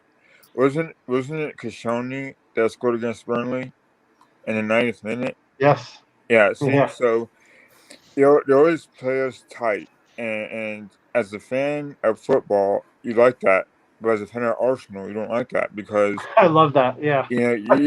Right. I mean, so it's always typical that we play against teams that suck, and always the weaker teams play us really well, and it's discouraging as a fan of Arsenal because you want to blow them out, right, 3-0, and it's never the case because we make it so hard on ourselves, or they do. The other thing as well is we're not that team yet that we can blow a team away. Not very much, Well, we beat Leicester 3-1, and so that's just so difficult about watching this Arsenal team. And that's Lonzo. That's what I loved about that performance. You've seen the Leicester game, right? I did, yeah. So we got ourselves 1-0 down, but we had the tenacity, the know-how on the field. I'm starting to see it on the field. The game management, maybe, to claw ourselves back into that game. And maybe I'm overstating it slightly. It was a weakened Leicester side. with James Madison out. But these are the things I'm going to be looking for against Burnley as well, Alonso. Yeah, and also, I hope either, Martinelli plays or by hook or by crook, Cook, right? That Willian performs the way he did against Leicester, because we're going to need him to step up, especially during these 14 games that there are left in the season, because he is still, no matter what you think about him, a good player. And Yeah, on his day, he's great. So we can only hope for the best for him. yeah. Let me get down to. And what Sammy Gary said, we have a pretty good bench, despite what people think. And I think that's going to come into our favor, hopefully. Yeah, definitely, Alonso. If we have players like Willian stepping up, maybe Pepe to a lesser extent, he really played well on Sunday, then we can start resting players and we can start getting benefit. And who knows, we could get 14 wins here in a row. Who knows? Let's get into what we think that Burnley, and I'm going to go to Tony next because it's his turn next. Been sitting there patiently ever since I gave him the red card and quietly. Tony, what's your feeling? And we talked about this a little bit with Gary. The fans certainly don't. I feel they don't influence things too much, but there is a clamor for Martinelli, and the journos have been asking about Martinelli. So I actually have a feeling that Martinelli could start on Saturday. What do you think? I don't see him starting.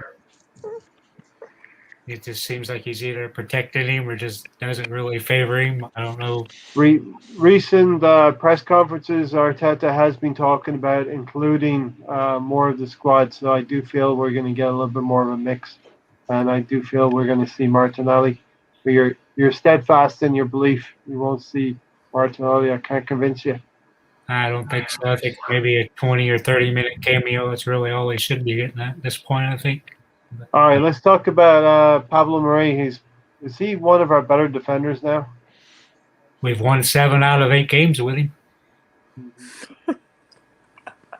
Yeah. Yeah, he's a solid defender. I mean, now he's finally, hopefully, we're seeing him maybe come back to like 100% fitness, getting himself back into match sharpness, proper match form.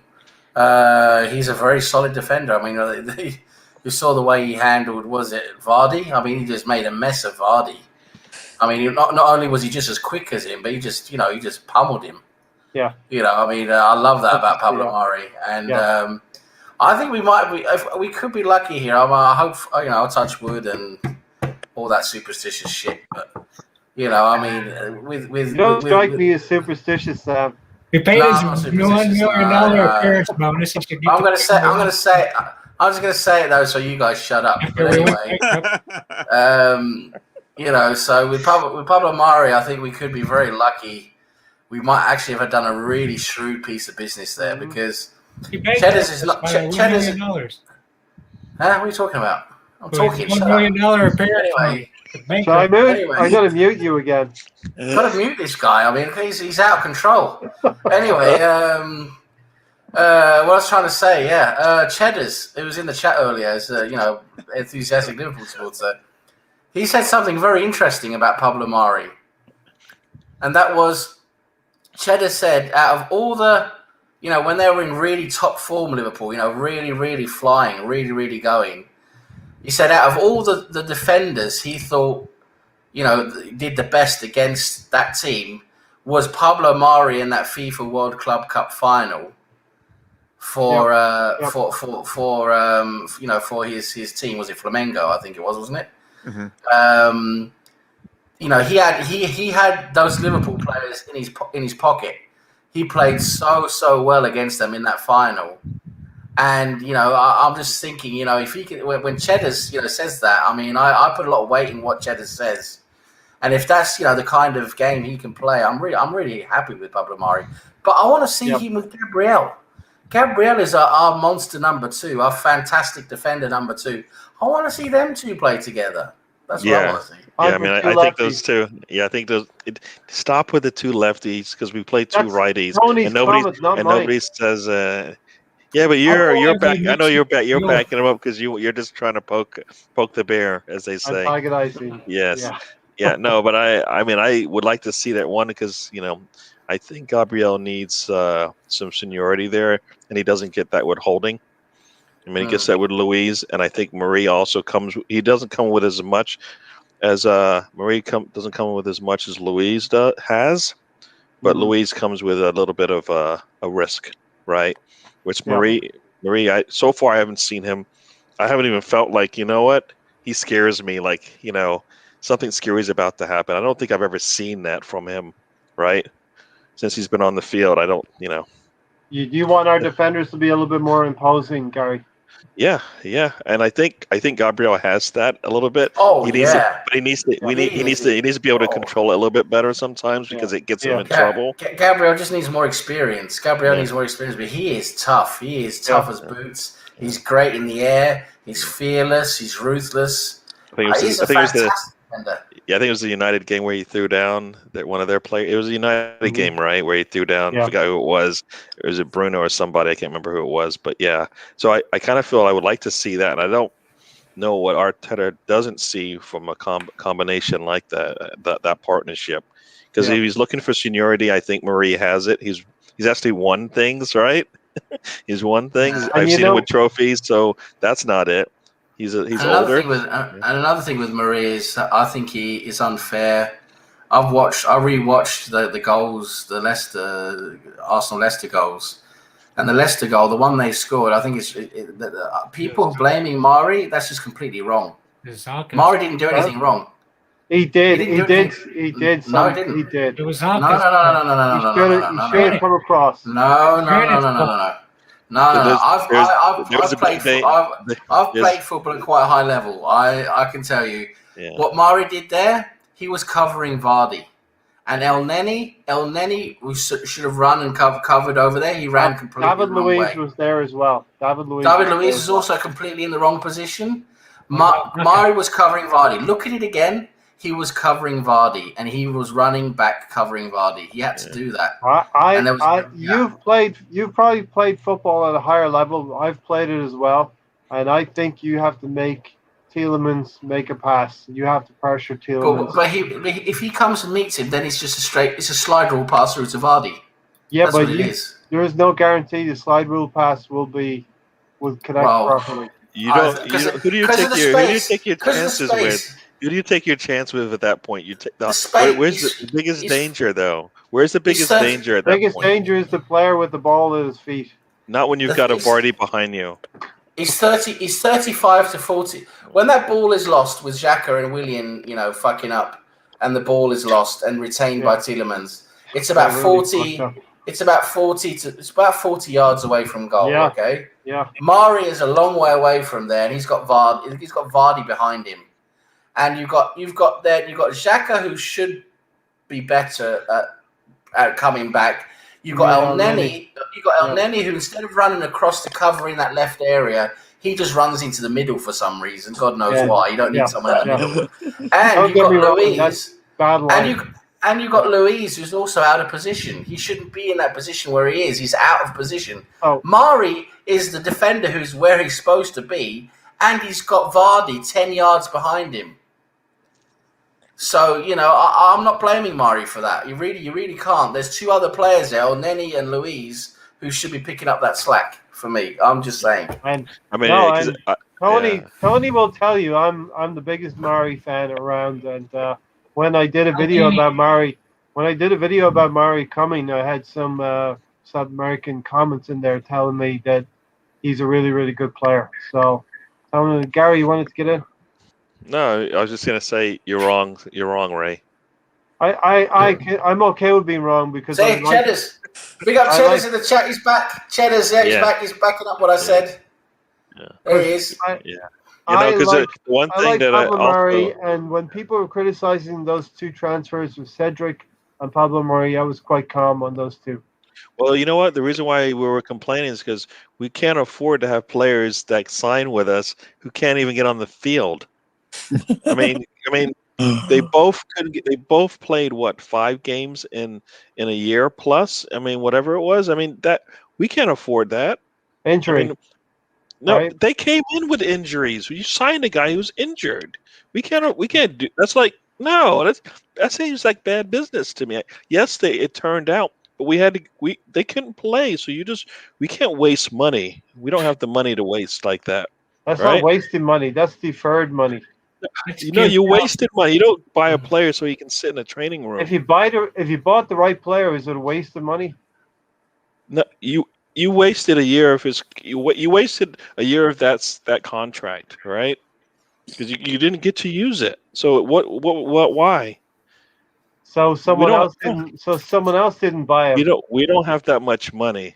We don't. We do. We have money in Nice right now. We have Saliba. We've got a lot of I'm money not saying going we're not in wasting it. I'm different saying we don't have. directions. Really and truly, we don't have money to do that. But they continue to do it and then tell us, we only can get 2 players in a summer window, right? Gary, I agree with you in an ideal world, but injuries happen, and we have No, Thomas you bought Yeah, Partey. it's only new you for bought us. It's damaged only new for us. you bought damaged goods in my eyes. That's what I felt like we did. I'd rather buy the right players, even if they're injured, and have You know them what? ready. This is like you go to Marshalls, right? And you know you're gonna get. It's like a one They of a said kind we're thing. always next year. And the box is open, and you're like, oh crap, the box is open. You know what? It doesn't matter. It's a good deal. I'm gonna get it. And you bring it home, and the thing's chipped and broken, and you're like, oh crap, it doesn't work. Surprise! This is what happens, right? Ray says he So- has super glue to fix it. He's lively tonight, isn't he, Oh Sam? my God. He's a like I said, I do. feisty one tonight. Yeah, the Marie.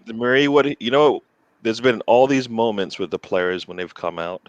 Marie, when he came out against City for the whatever 5-10 minutes that we saw him. Yes, I want to see that again. And then it took a little while before we got to see him again. Same thing with Tierney. First time we saw him, yes, that's what we want to see. Partey, yes, that's what we want to see. Right? It doesn't matter if they don't play. In all those cases, it was a while before they came back and played again. But you saw it, and you're like, okay, yeah, that's the player that hopefully we're going to get. So And the sooner we eradicate these niggly injuries, where Tierney's out for 3 weeks, Partey's out for 3 or 4 weeks, and we can get all of the players on the pitch at the same time. Yeah, it's unfortunate with Pablo Mari, but he's a good defender right now, and I think where you can upgrade and get better defenders and get better players in general, you do it. I think in general, Gary. Yeah, and I guess on that note, is there any reason for us to go out and get any more center backs? No. Got so many. Yeah, I think if there's a center back out there that can make your team better, don't you do it? Don't we? Who's going to make us better? I mean, yeah. What more do we need from a center back right now? Do you think Holding's good enough as a first No, he's choice? a Backup, squad backup, player. He's a squad backup. player. He's not a starter. You're not going to have a world class. You're not going to have a world class backup, are you? No one world class is going to be backup. Who's our number one right center back right now? Murray. First choice. Got to be Mari. He's not playing right center back. It doesn't matter, but that's what we would do, right? You would go with Marie and Gabriel, right? That's what we would do. Yeah, but that's not happening, right, Gary? Well, you just asked a question. You didn't put the Arteta caveat in there. So I'm not going to go. No, you can't. Unless you said, "What would Arteta do?" All right. Yes. Right center back. Other than Pablo Mari or Mari, Pablo Mari or Gabriel, who's going to play right back? That's Holding. David Luiz or Holding, right? Holding. It's going to be Holding. He's a decent backup. He's not great, but he's decent backup. You wouldn't call him You wouldn't call him ideally first choice, right, Sam? I also want to see what Chambers can do. I mean, Chambers we haven't seen for a long time either. I want to see what he can do. You're not winning a league title with Chambers playing 30 games. No, but he's backup. He's backup. Yeah. We do need to get a first choice right central defender. Do we? Do we? So no. If we play We can play Gabriel and Pablo Mari together. Yeah, okay, I agree with you, but it's not going to happen. They're both starting center backs, right? They are, right? El Saliba, Left. Canate. Not right, No, left. no. They're they're both starting center backs for this team. They can both start, and we won't lose anything, right? So we can have like we Right? can have we can have You a don't want to row answer of me. we're gonna have a row of 3 really good left-sided, centre backs, and none of them can play on the right side. So I play center back. This is where we're at. So it doesn't really matter. I mean, that whole crap about being left and right footed is garbage. I mean, Of course it is. I don't know. Professional football. Well, he's not Maradona. He's not going to try and dribble 5 forwards, is he? I mean, he can pass a ball with his right foot. Sam, Jesus Christ. Unless you're up holding against forward. Okay, let's go around. We'll start with Sam. What do you want to see on Saturday against Burnley? You can name players, not the whole team, but I'd like to see Martinelli start. Yeah. I'd like to see Martinelli start. I'd like to see Gabriel and Marie. I'd like to see Gabriel. I'd love to see them as a pairing, but like you say, you're probably not going to see that. I would too. I just don't see Arteta doing that. No, because he hasn't done it, has he? He keeps avoiding it. He keeps avoiding it. He'll play one or the other, won't he? That's that. He'll play one or the other. I want to continue seeing Cedric at right back, but he won't. He'll bring in the fashionista at right back. He'll bring in the headless chicken. And I mean, I'll pretty much, if we have pretty much the same lineup against Burnley, apart from like I said, I'd like to see Martinelli play. I'd like to see Partey back in the. I'd like to see Partey get a game. I'd like to see Cedric at right back. I think these are guys who are doing well for us. I want to see him play, but Burnley's going to be a tough game, guys. Like Alonso said, it's not going to be they're not going to be pushovers. It's not going to be a blowout. It's going to be a hard-fought, narrow victory if we win. And that's if we win. I mean, it could be a draw. It could be a loss. They beat us the last time they played us. They're a very good defensive unit. Sean Dyche's got them playing very, very well as a defensive unit. So, it's going to be tough to break down. Tony, I'm going to go to you next. You're very vocal tonight, so. After 2 red cards, I can talk now? Yeah. Someone else has to be talking before you can talk, though. All right, Tony, go ahead. You can talk, buddy. Let's go. I'd like to see 2 lefties at center back. I'd like to see Partey at solo, just doing the central defensive mid with 2 midfielders up ahead of him, but we won't see it. Yeah. And who would you play up top? Pepe, Lacazette, and Saka. Yeah. Okay. Good shout. Just looking at Burnley's record, they had 3 wins, 3 draws, and 1 win in the last 5 games. So that's pretty decent. They've lost only 1 in the last 5. So, Gary. Yeah, I mean, I guess do you give Leno a rest, or we're done resting our goalkeeper? Do goalkeepers need rest? No, we're gonna need our goalkeeper. We're gonna need Leno. Sam, goalkeepers need rest. Can you Goalkeepers don't imagine really need Ryan? rest, do they? It's just it's a question. It's a question. But yeah, no, I just. But Runa's I put him in goal. Well, Gary, if we're gonna win our next 14 games, would you rest your goalkeeper to win any of these 14 games? You know what? Matt Ryan hasn't shown me something that scares me. He's a good goalkeeper. Runason has showed me something that scares me. I mean, the team around Ryan left him hanging, right? Yeah. That's what happened there. That had nothing to do with him. He played well in that game, and he made a lot of saves. So, I don't think we want to bring him. It's because everything else seems you guys have already kind of sorted all the rest of the team, right? So I'm okay with that. You said Erdegaard's going to play, right? He's going to have to play. What about Willian? Would you bring him back in? I guess I kind of think I would because I don't think I want to. I mean, do I want to? I don't know if he's not going to be playing in Olympiacos, right? Saka will be back. Pepe Mm. should be playing on his preferred side, right? Odegaard in the middle, and then you pick what striker you want, depending on what we're trying to do, right? Mhm. We should be Mhm. able to play Aubameyang and hopefully, get something out of that game first. I mean, he needs to redeem himself in the first leg, right? So I always think there's a challenge up ahead for all the players. He needs to come into a first leg and perform, right? Yeah. He is I mean, right? He's our leading scorer in the last number of games, right? So um, he needs to do that. So yeah, I could see Aubameyang maybe starting because I mean, when he's on, he plays all the time anyway. So that shouldn't change if he's that's what we've wanted, right?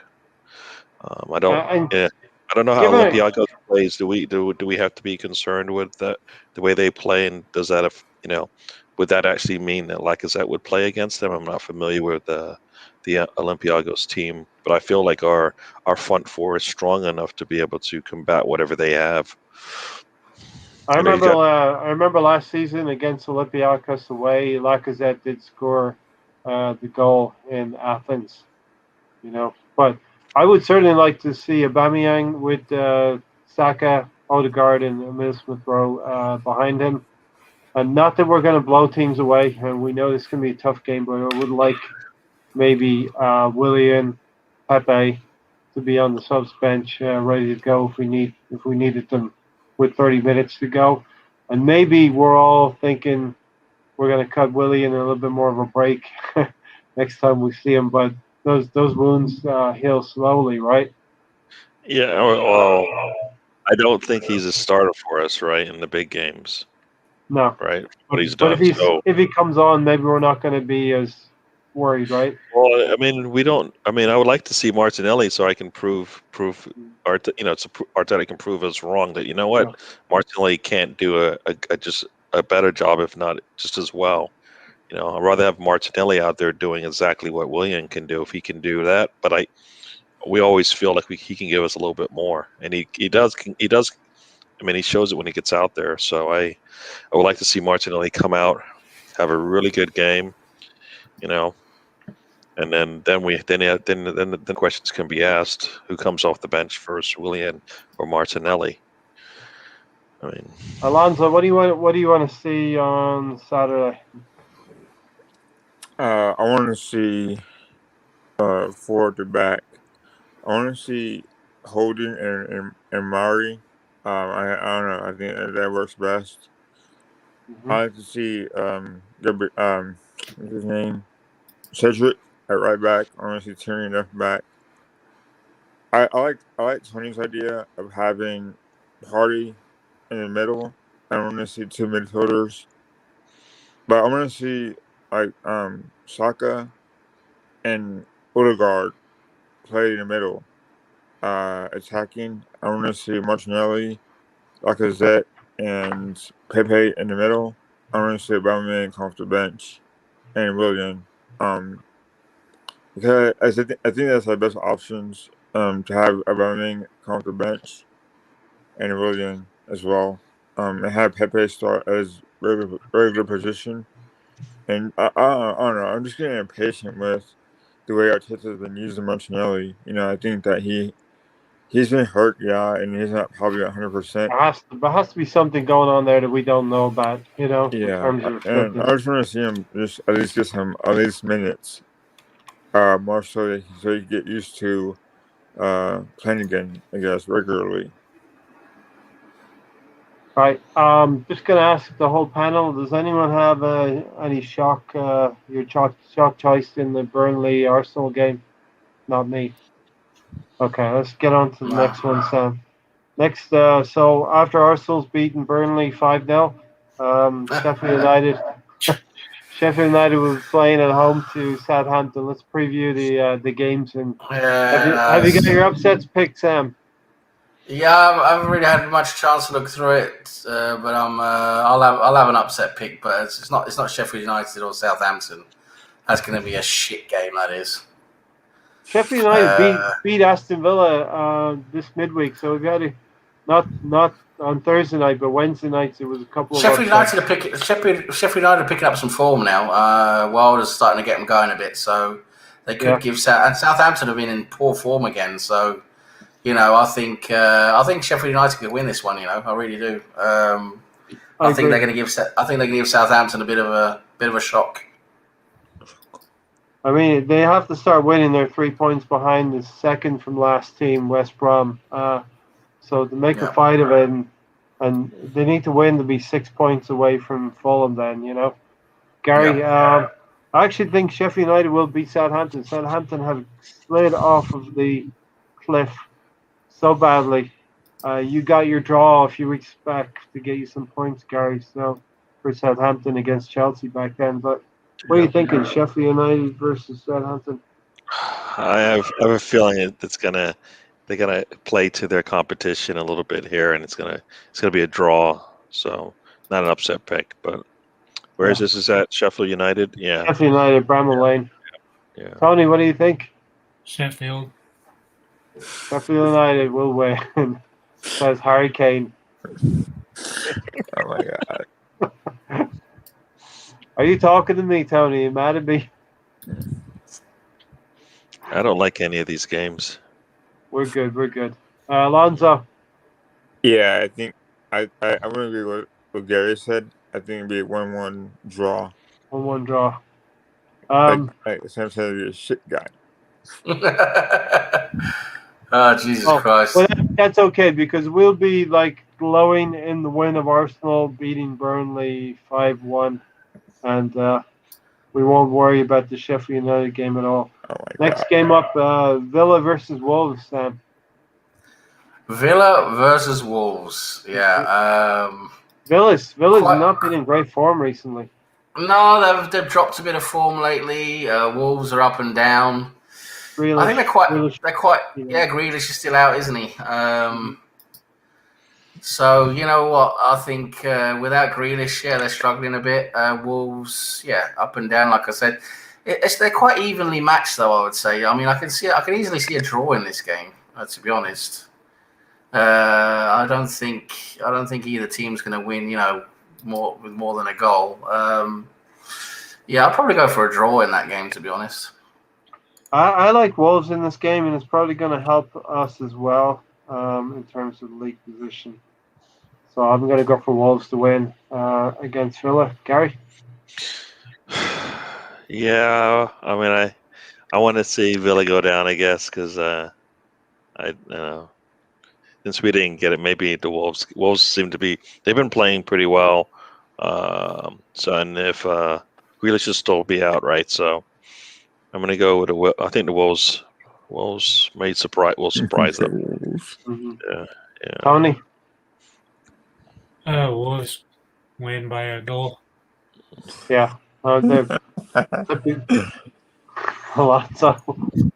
I think the way Wolves been playing up and down, and Villa aren't very good without Jack Grealish, right? So I think it'd be 2-0 to Wolves. 2-0 to Wolves, a win there. Sam, Brighton at home to Leicester City. this is going to be my pick for upset. I think Brighton will beat Leicester. Because Leicester started their customary falling off the cliff time at the end of the year.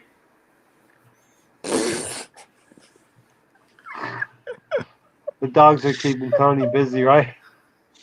He stole his pork chop again. Gary? Yeah. Brighton versus Leicester. Yeah, I guess there's two big upset picks this weekend, right? So this is one of them. Yes. I'm gonna go for the bigger one. So this one, I still think Brighton will come. The other one's bigger. You're waiting for 6 in a row. Like Liverpool have six European Cups, but 6 in a row they'll be going. If they drop then at least that's another team that will give up points. But yeah, I think in this game, I do think Brighton. I think Brighton might could surprise them. It'll be a draw, is what I think. I don't think they'll get a win out of it, but I think it'll be a draw. Alonso, what do you think? Brighton at home to Leicester City. Leicester have fallen out of form really in the last few weeks. I think it'd be a draw. I think I say it because I think Vardy will somehow save them from a defeat, and I think it'd be a 1-1 draw. Struggling. They're struggling with a lot of injuries as well. They lost Barnes. They lost Evans. They've got no Maddison. They're going to struggle. Yeah. Yeah, exactly. I'm picking this as my upset as well. Brighton at home to Leicester. Brighton had a couple of decent results about a month ago. They beat Tottenham. They beat Liverpool. Haven't been as good lately, but I think they're going to kick on again against the Leicester side that are just. I think Sam's right. They're just sliding again, and I think the alarm buttons are being pressed. Again, as soon as they lose a couple of key players, that's it. That's we see now Leicester lost a couple of key players and they've been sliding off. Yeah. Hey Gary, you said draw, right, Gary? Okay. Yes, I did. Yep. You did what? No, I said a draw. Yeah. Draw, yeah. But this is not your pick, Gary, right? No, I need You're to the pull away. leader. We have to chase you down here. 33.5 points. Does Tony lose his upset pick if he's not here? No, we can get that from him later. We have to be fair. Okay, Alonso.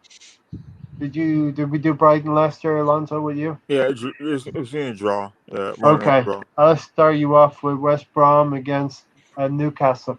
And do not mention Kieran Gibbs. He's not going to be able to do that. That's okay. It's like don't breathe. Okay, It's not going to happen. It's just go on, do it. All right, tell us about Kieran Gibbs scoring a goal from 35 yards this time. So he's going to do it, isn't he, Gary? Some way, Kieran Gibbs really. You're fucking Gibbs. is going to win a tackle and somehow pass it through Leighton Niles and get a goal. So 1-0 to the Brahms. He did it, Sam. He did it. Kieran Gibbs scores. Kieran Gibbs is going to fall over on his face and fucking score an own goal. No, he assists to Leighton Niles. Maitland-Niles. This time. And based off of that, Maitland-Niles gets into the England setup for the Euros. Yeah. Not only that, but named captain. So I go 1-0 to Maitland-Niles is England captain over Harry Kane, who has been suspended for diving once again. Right. So my theory will play out eventually. I think that's we should like do a podcast of an alternative reality, Premiership alternative reality. And it's got to have Kieran Gibbs in it, and Ainsley Miles. Carl Jenkinson, where is he? The alternative season. Yeah, that's no go. West Brom versus Newcastle. It's Joe Willock versus Ainsley Maitland-Niles. Sam? It's like two homeless guys fighting over a pack of crisps. What flavor are they? What flavor are these crisps? It's going to be. I'll tell you what. I'm going to complete. You're not going to get this one. It's going to be prawn cocktail flavor. You guys don't have that in America. I'll tell you that. I know what that is. No, that isn't even. Prawn cocktail. They're good. Prawn cocktail, shrimp cocktail chips. Yeah, they're good. They're good. When I was I guess a couple of years ago, I was on a cruise and flew out on the way back. Family, we kind of had to separate and take different flights because it was overbooked. So we had to three of us had to take our flight through Spain with a 8-hour layover. So got to go to Spain. I'd never been to Spain before. Hung out there, saw the sights, and then they had these big bag of crisps, the bacon ones. Yeah, The hamon. our blog talks about, right? Yes, exactly. I bought 2 bags of that. Beautiful. I Beautiful. So Gary, I'm in the States, and my sister, my family in Ireland are going to Spain. I'm like, I can't remember what those crisps are called now, It's like but something on hamon. hamon ruffles. Yeah, hamon ruffles. Hamon ruffles. Yes. So I was like, get me 2 bags of those so that when I go to Ireland, they're there. Yes. Well, one of the bags exploded because of the pressure. Oh no! Oh no. But they were put in a sealable bag, so I was able to taste them. Long story short, I was able to try Hamon ruffles Hamon in ruffles. Ireland. Those are the best. Yes. They're good. Yes. Prawn cocktail. Do not sleep on prawn cocktail. They're good as well. Cocktail just does not sound right to me for some reason. Is it just the sauce, or do they have a little shrimp flavor to them as well? Little shrimp flavor. A little bit. They're like. It's a nice flavor. It's a nice flavor. Did you ever put them in your mouth, Sam, and just let them sort of dissolve Mm. on your tongue? Rancheros. I grew up with rancheros as well, Sam. Nice. You know rancheros. Lovely. Yeah. So for me, I'm going for, I think maybe West Brom. I think they could get some points out of this game because they're fighting now. West Brom, Newcastle, up and down. I think you might see a draw in that game, maybe, or a West Brom win. I'm going to go for a draw. I think Newcastle win. I always tell Gary about San Maximan. So watch out for San Maximan. He's crap. He's lively. He's a lively player. He's decent. Like that Traore for Wolves. He's just all show and no. It's all just all show and no bony. The best was in the game where he just like, what? Okay, you should not be allowed to shoot anymore because you don't know what you're doing. That's the thing. Imagine if you had some end products. If that Traore had an end product, he'd be a fucking Real Madrid. I tell you. He can get by anybody. He's strong enough. Like the defense can't hold him back because he's gone because he's fast. And if they do get a hold of him, he can just pull out of it. But then to put that ball between that rectangle, he just can't do it. Just can't do it. I mean, Cheddar's is right. Prawn cocktail is nice, but it's also hard to describe the taste. Yeah, it is a hard flavor to describe. Well, I have to. You know, I might. Where can you get that? You can order it. I bet you can order it online. There's all those online stores now. You can order that stuff. Okay. I like Tato crisps from Ireland as well. Cheese and onion. Yeah. Mm. Well, I want to see. I want Willett to get a goal, I guess. So that's where I'm going to go with. That's who's going to win. So yeah, Newcastle. I agree with you. Yeah. Alonso. Sorry, what was your question? I'm on to my mom. That's all right. You already previewed West Brom. If Kieran is good or not? Yeah. So Maitland now scores and see 1-0 to Baggies, right? West Brom. Right. Hey, watch out. Stan's here, and we're going to start talking about daddy sauce again if we're not careful. Is there a daddy sauce crisp out there? I hope fucking not. No, not. So Stan, just to bring you up to speed, we were talking about prawn cocktails, hamon ruffles, rancheros, all of those. Twiglets. Twiglets. Now that's a acquired taste as well. It's nice. It's one of those you either love or hate Twiglets. You either love it or hate it. Twiglets are the daddy of savory snacks. Okay. Yeah, it's like a Marmite flavor on it. It's either whether Monster Munch, Sam. Monster Munch is great. I love Monster Munch when I was a kid. I love that. It's so nice. Yeah. Wagon Wheels. Remember Wagon Wheels? Mm-hmm. Yep. All right. We got to finish out here in the next 15 minutes, but we know it's going to be 30, right? and now we go to our, what is it? Our outro. Yeah. Now we start the outro. That's the encore. I actually think my voice is a little bit better. Cheddar doesn't like Twiglets. I have to do my radio DJ voice. And now we go to the outro. Do your Tony Blackburn. I'll do my Terry Wogan. I'll do my best Yeah, Terry Wogan. that's it. Tony Wogan. Yeah. Tony Wogan. There you go. Well, I started the podcast off with a Cade Miller-Fulcher, so thank you. Anyway, Liverpool, Fulham, Sam. I'll tell you what. I think Gary's going to fall in. Gary's going to fall into this trap. They're not going to lose 6 home games in a row. They No, can't. Gary, no. Can't. No way. Gary's falling 5 into was this just. trap. I mean, 5 was just. Nobody thought that was going to happen. No. I think Cheddars is going to have. He's going to have kittens if they lose 6 in a row at home. I think. So no, there's no way they're going to lose 6. Listen, they could draw. I mean, Liverpool are in terrible form. Fulham are, they're giving everything to stay up. So Liverpool could draw. They're just not losing. I think Liverpool are going to win. I think Klopp's going to get something out of that game. I think they're going to win. I agree with you. I think Liverpool are going to come back. They can't lose 6 in a row at home after going nearly 4 years. Unbeaten at Anfield. Yeah, it's over 3 years. Yeah, over 3 years unbeaten now. Wheels have just come off. And talking about VAR, Gary, like we did earlier, if Fulham are relegated by 2 points or less, we got to go back to this Tottenham game and what happened. And that's terrible. Yeah. All right, Gary, you're picking Fulham to beat Liverpool. Yeah, they're going to be a little pissed because, like you said, that was a game they should at least got a point out of, right? Mm-hmm.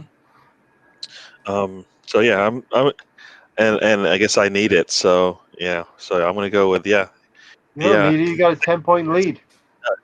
Not over Tony, just over Tony, but he could go your way, and then he doesn't count.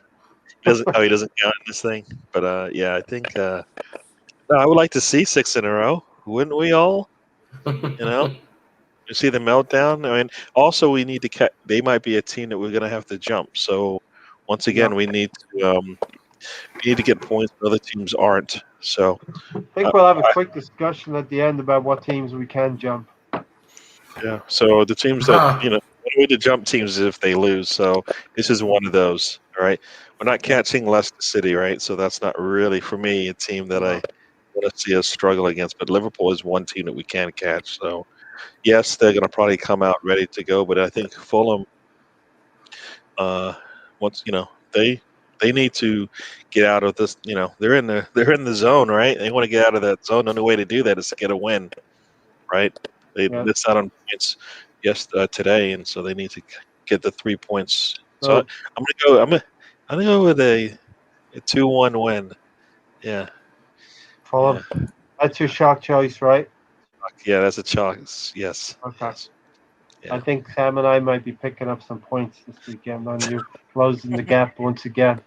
Alonso, Liverpool, Fulham. I'm going to say 2-0 to the Reds. I think that they're at home, and like Sam said, they can't win. They can't lose 6 straight games at Anfield, right? And, Fulham are a weaker side, so I think that this is now or never for Liverpool. I think that, this game is a game that they bounce back from. As much as I hate to admit it, I think that they'll make it right. And I think that Salah's gonna go off on Fulham. So I think 2-0 to the Reds. 2-0 to Liverpool. They're going to score some goals from open play, Sam. It's got to happen someday. It's got to happen. Maybe the next week, but not this weekend. It's going to happen against us. You know that. Right, Ray Anderson, thanks for joining us. It's always a party. You've just joined the outro, but thankfully, outros here last a long time. So we'll be here for another 15, 20 minutes, Ray. Let us know what your snacks, what you like. Ray, we've had a discussion about snacks. Monster Munch. What else was there? Prawn cocktail, ham and ruffles, Twiglets. Never heard of that myself. Worcester sauce, crisps. Yeah. They're doing amazing things, Gary. Doing amazing things. Us English and crisps, I like Well, Pringles. you know, I do remember when I was Gary little. Lineker. I do remember when I was little going to Marks and Spencers and getting the crisps while mom shops. You get a bag of crisps and walk around with her and eat them. Those were What flavor do you get then? you know what, I like they had the little sticks. It's like the Captain Jack. What do they call them? The spicy ones. What's it called? Fries, the hot fries. They're like the hot Oh fries. yeah. They had the same Cheese thing. They sticks. weren't hot, but they were Yes. yeah. I You love know, those. this was a very impromptu conversation. We got to do more research before we dive into snacks and Oh, stuff Gary, like that. for the record, I remember those sticks. For the record, Gary, my family doesn't own Spencer and Marks, so just FYI. You know, salt and vinegar. Salt and vinegar is nice as well. That's another acquired taste. I like salt and vinegar, but yeah, I just remember Smoky bacon. I remember having that big bag of crisps when I was walking around the store. So it made the shopping enjoyable for me. Hey Sam, have you ever eaten Pringles chips before? Yeah, Pringles is great. Pringles. I love Yeah. Pringles. It's good. Like so. Once you pop, you can't stop. Ray's never heard Twiglets. Never even heard that word. Tony, let's have your view on Liverpool versus Fulham. And did we? Is this your upset pick, or is it beyond that? Beyond these picks? Hold on. Fulham's gonna win. I I can go back around. You can think about it for a bit if think you it'd be want. a draw. I think it'd be a draw. And it isn't your. We haven't come to your upset pick yet, right? Have we? And you and Alonso. Yeah. Okay. All right. Next one. City. Alonso. Man City versus United. Is it important for the league for Manchester United to, for City to be beaten, to show some competitiveness in the league? They're running away with it right now, 14 points ahead of United. I think it's good that City lose and to their rivals. However, I think that City are just that good to where they're just gonna walk away with the title.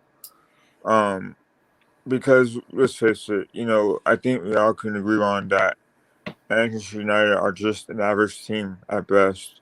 I think that, Bruno Fernandes can only do so much.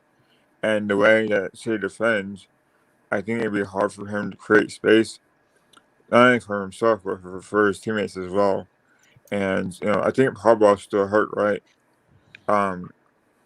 So other than Rashford and sometimes Martial, who else is going to attack for them? So I think that Man City is going to win this game. I think it'll be 2-0 to the Citizens. Yeah, quite. I mean, that's what they've been doing to teams winning. They've just been. They got 17 in a row now or more. I think it's 18, isn't it? 18. Yeah. So they started off with 2 wins, 5 draws, and 2 losses. All competitions. 18 in all competitions. Yeah. They were struggling at the beginning of the season. They just surpassed and sailed past everyone else. I'll just say very quickly. I've said it before, but Pep Guardiola needs a lot of credit for what he's done, turning that around. Yeah.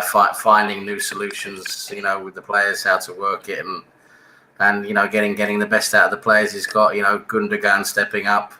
They had periods without De Bruyne, and they've still done really well because Gundogan's really stepped up.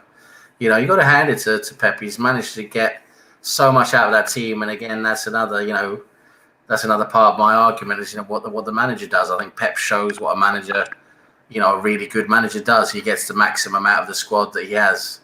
So so got to give him credit. City are a very, very well-oiled team at the moment. They're playing really well.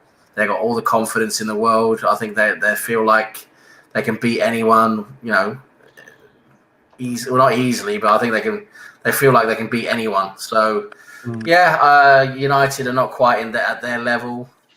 I think United will give them a decent game because it's always like that in a derby. Remember, it's a derby, so form normally goes out the window in a derby. But City are a level higher for me, so I think City will probably beat them. extend the lead, and yeah, it'll be pretty much over then, won't it? I think the league's pretty much done and dusted. Gary? Yeah, initially my thought was I would like to see United lose 5-0, but it's going to be hard to do that when they have everybody and their mom behind the ball, slowing things down. So I think City will still win it. I like to see United score first so that City has a reason to go out there and attack. We've seen it. They will find a way, do whatever you get put in front of them. But if they go up 1-0, it could be a 1-0 game just like the one we played against them. Mm. And then based just on what suffocate the life out of it. Right. yeah. So I could definitely see City winning, but I think I'm going to go with a 3-1 City win. As Cheddar said, when Liverpool finished second on 97 points, we got praise for that. Pep should have got praise for winning the league against the Liverpool team that won the Champions League. Yeah, two teams just going toe to toe. Liverpool haven't been able to stay with them this season for various reasons. Tony? Really doesn't matter. City's will walk away with a lead, Yeah. win or lose. Isn't it pretty sad that we're talking about first versus second, and it's like City are going to walk away and it's over. They're just that Unfortunately, good. I think it's They're like just that good. they are. I think it might. And you're right. He's gone out. They've identified the players and they've filled positions. Diaz has been a revelation for them this season, as well. Alonso, United versus City at the Etihad. I said 2-0 to City. Straightforward enough. Okay. Tottenham versus Palace. The scum against Crystal Palace. You know what? Mourinho, I think he's been lucky again. Lately, I don't think Tottenham are looking very good. Crystal Palace, they need to fight. To stay clear of the bottom. So the relegation zone. So. I can see Crystal Palace, giving Spurs a fight here. I could see, I want to see Crystal Palace get some points out of that game. I'm thinking a draw. The draw against, yeah. I like that result, yeah. Gary? Yeah, I don't want that. I don't want that team to win. So that's all I'm going to say. Hey, I don't want them to win. Not after what they got lucky in the last game, right? So even though they had an Aubameyang moment where right in front of the goal, Mr. Kane couldn't put a header in, right? It was pretty. He could have gone anywhere, left or right, and he probably would have scored, but he hit it right at the goalie. So no, I don't want them. Nope. No points. I don't even want them to have any points, but I have a feeling it'll be a draw. Because Crystal Palace needs to get something out of that, like we said. So, all right. I want to shout out Bargav Condati here. Thank you very much. Yeah. You're going to leave a donation for Tony. It's good stuff, man. Really, really appreciate it. No matter how big or small the donation is, it all means the same. To us over here, and we really appreciate it. And one other thing, if you can just share the link and tell people about it as well, Bargav, that would be just as helpful as the donation itself. But really appreciate it. Yeah, we're usually go for about 2 hours as well. So, Gary, yep, and Tony. Wrap up here. We got like 30 minutes to go. We've got 3 more games to get through. Tottenham versus Palace. Tony. I wouldn't say a draw, but I think Mourinho's bunch would somehow get a goal ahead of them to go with Spurs. Yuck. You gave them a win. He did. Bad Tony. Bad Tony. Another red. Give me another red. No, you can only get 2 reds. Lonzo? Yeah, I think that it would be 1-0 win for the Eagles. So I'm going for Crystal Palace to win. I think it'll be a close game, and I think that Harry Kane is going to be carded for a dive. So I think love that this. there'll be I Hell's love up, this freeze over. in-depth. I Yeah, love there's this in-depth analysis. there's a rule. There's a rule in there where that's not even they're not allowed to do anything Not allowed against to do it. the No. king, as they call him, right? So Yeah. Well, King we'll Kane. put, we'll put it against Son then. Son deserves a red card, so he'll get sent off for a dive, and Crystal Palace will win 1-0. We are definitely doing that alternate season podcast where we make shit up about Kieran Gibbs and whoever else. Has he We brought make up? all this Has stuff up. Alonso brought him up tonight yet? Yeah. yep. Oh yeah, he assisted. He assisted Maitland-Niles. Again? Damn, So I that's missed my pick, Gary. Everybody They shut up. 1-0 to the Palace. 1-0 to Palace. Okay. Chelsea versus Everton, Sam. I think That's going to be a good. That is going to be the that's Tuchel. game. That's Tuchel against Ancelotti. That's what that is, and I think Ancelotti's going to be difficult. I think he's going to give Tuchel a good game. They're playing well at the moment. Chelsea, they're in form. They've got a lot of confidence. Everton are doing quite well as well. It's a difficult game, that one. It could easily be a draw. I don't see Everton winning, to be honest. I'm going to go for a draw. Yeah, I'm gonna go for Everton winning that one. It will be an upset, but it would obviously I've picked my upset.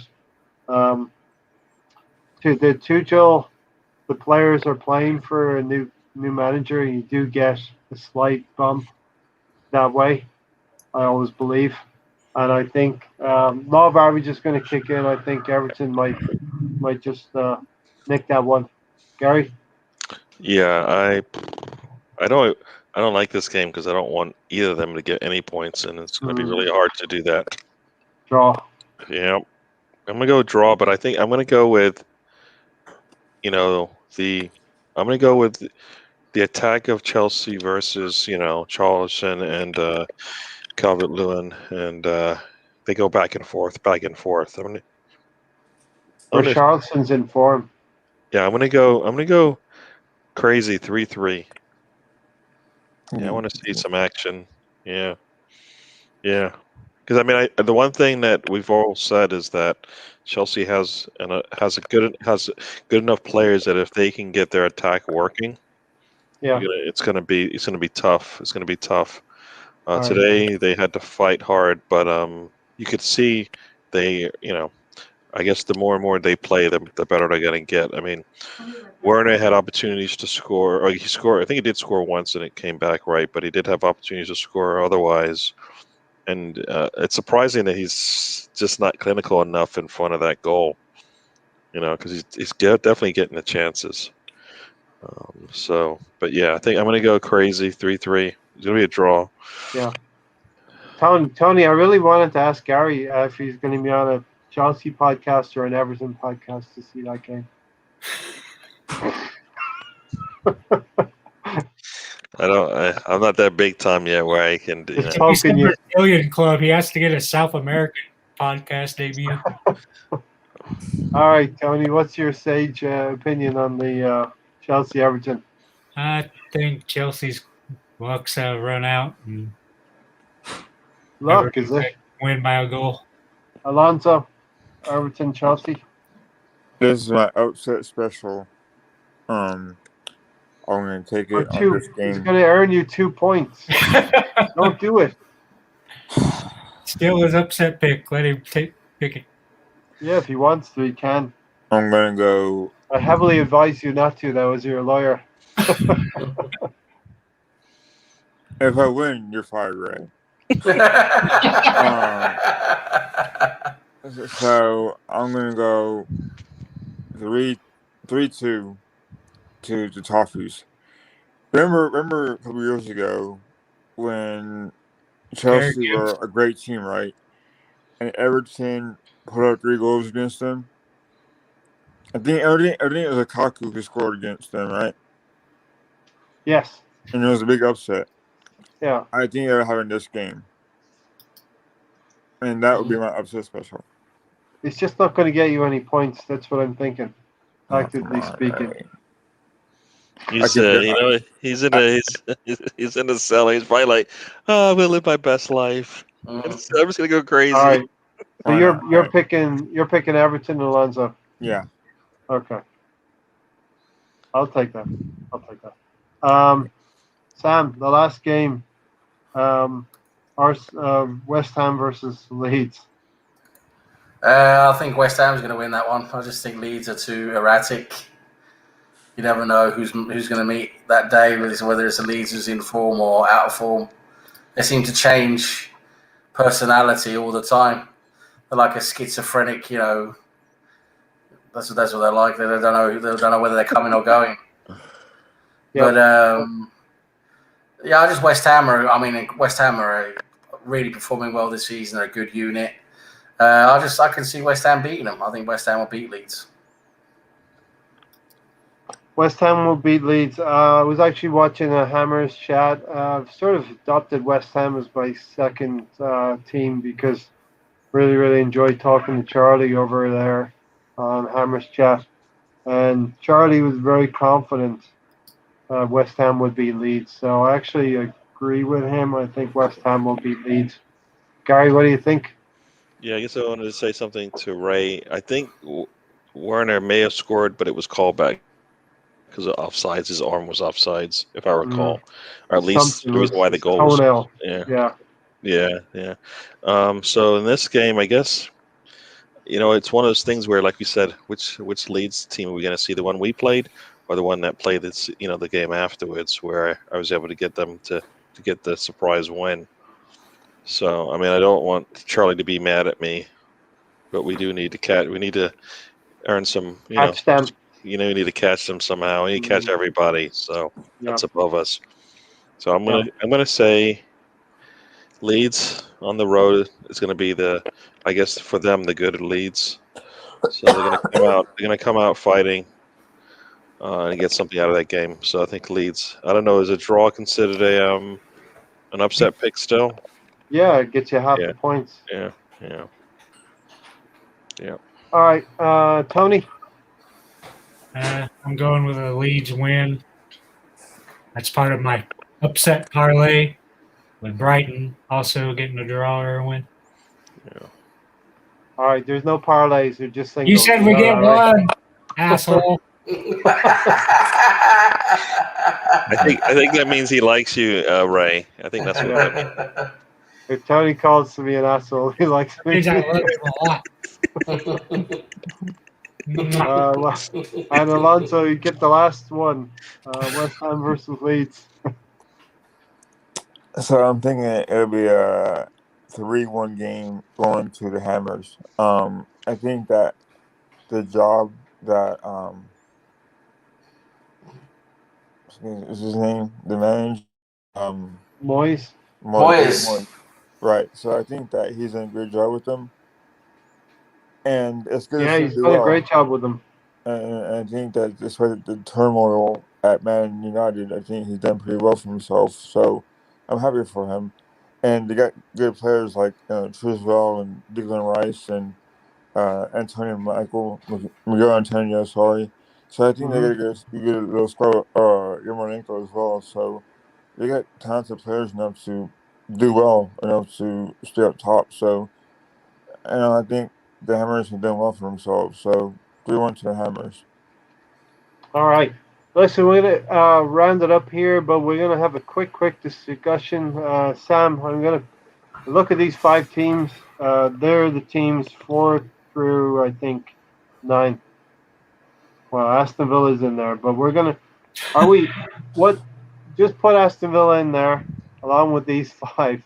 And I'm going to ask the question, how many of these teams can we jump above? 2. None. Wow. All right, so we're going to stay 10th. In your opinion, we're going to stay in 10th. Yeah, who are we going to? Who? Who are we I'm going to gonna jump put- over? I'll put Aston Villa up there first for discussion. Aston Villa and Tottenham. They've got what, 2 games in hand now? One. One. No, everybody's One. only got one now. I think they've all caught up Played now. midweek. To some, yeah. On us. Yeah. But Aston Villa, how many points ahead of us now with 1 game in hand? Aston Villa are 2 points ahead of us with 1 game in hand. So it depends, of course, how that game in hand goes. But I suppose Aston Villa are the only team we could probably jump realistically. Okay. but Not you Tottenham. look You don't think we're going to jump Tottenham? I think Tottenham they'll win a few games at the end. They're not going to lose more than us. Basically, that's what's going to happen. I don't think they're going to do that. All right. Boo, boo, Sam. Boo, Sam gets Sam. I'm sorry. He's a true I'm- sayer. My I'm Sally. interested to see Gary. I'm interested to see what Gary has to say next. Boo, Sam. How many of these players are? How Team. many teams are we gonna jump? Oh man. Yeah. Put Aston Villa in there. They're in 9th place ahead of us. 2 points ahead of us with a game in hand. And Sam says none of them. Sam says we're going to stay Aston 10. Villa, only Aston Villa, maybe. Oh, okay. I'm gonna say. Oh, what happened? Oh. Okay. You're still 8th here. You're place, still giving you here. entry to Europa League, which starts next season. And 2.0. does You your want that? 2.0? When do you they Eighth. play those Friday nights? Oof. Yeah. We'll have to I'm change gonna our podcast I'm gonna to Friday say nights, Tony. I'm gonna say 3. I'm gonna say 3. Which one, 3? Yeah. Yeah. Huh? Which 3?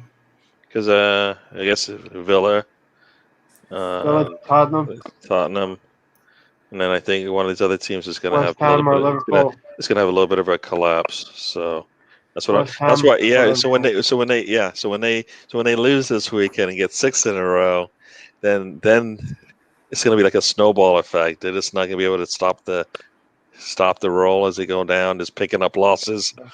Gary Yeah. will be very happy. He would pick up the points and the defeat for Liverpool as well. Would make Yeah. Like I said, I think we can do it, but is Arteta the man to get us there? That's the thing. Yeah. hmm Yeah. All right, that's very. I like that, Gary. I like that. You're closer to me in the optimistic scale than Sam. Oh no, sorry. You know what? Can I take that back, Sam? He's leaning. He's on can the I- fence, Sam, Sam, can but I- he's Sam, leaning can in I- one Gary, direction. win all Sam, 12 can I- games. Come on, Can I Gary. come Come on, back? Can I man. come back over it? No. Sam, his body My weight. side is cool. I've got kegs of beer. I got sun chairs. I got big titty bimbos. I got the pool. I got all the cool kids. I got all the cool kids on my side. All right, I got Tony. I got Tony. I got Tony. Sam's with Tony's nipple on a- your shoulder. Tony's over on my side as well. He's there. He's rocking out. Gary. You know. So Gary, he's Satan on one shoulder, and I'm the angel. Maybe. I'm the angel on the other shoulder. But I don't. The Angels aren't fun, man. They don't have fun. Do they? Angels don't have any fun. That's not any No. fun. That's not a good sell. Yeah, duplicate and just beat the shit out of the other. Yeah, Tony, man. Come on. No, Oh, but man. like I said, I definitely think we can do it. I just wonder if we have the right person to get us there. I'm enjoying this off week where we don't have a game to talk about. So we diverted into snacks. We talked about all other things, so that's good. Tony, how many teams can we jump? How many can we or will we? How many will we? 1. Okay, you're gonna go for 9th place. Thanks, Tony, for optimism. Optimism, Tony. Thanks. Past 3, but we're only going to pass 1. All right, Sam's down for 10th. Tony's down for 9th. Gary's down for 7th. Ray's down for 4. I'm not taking notes here.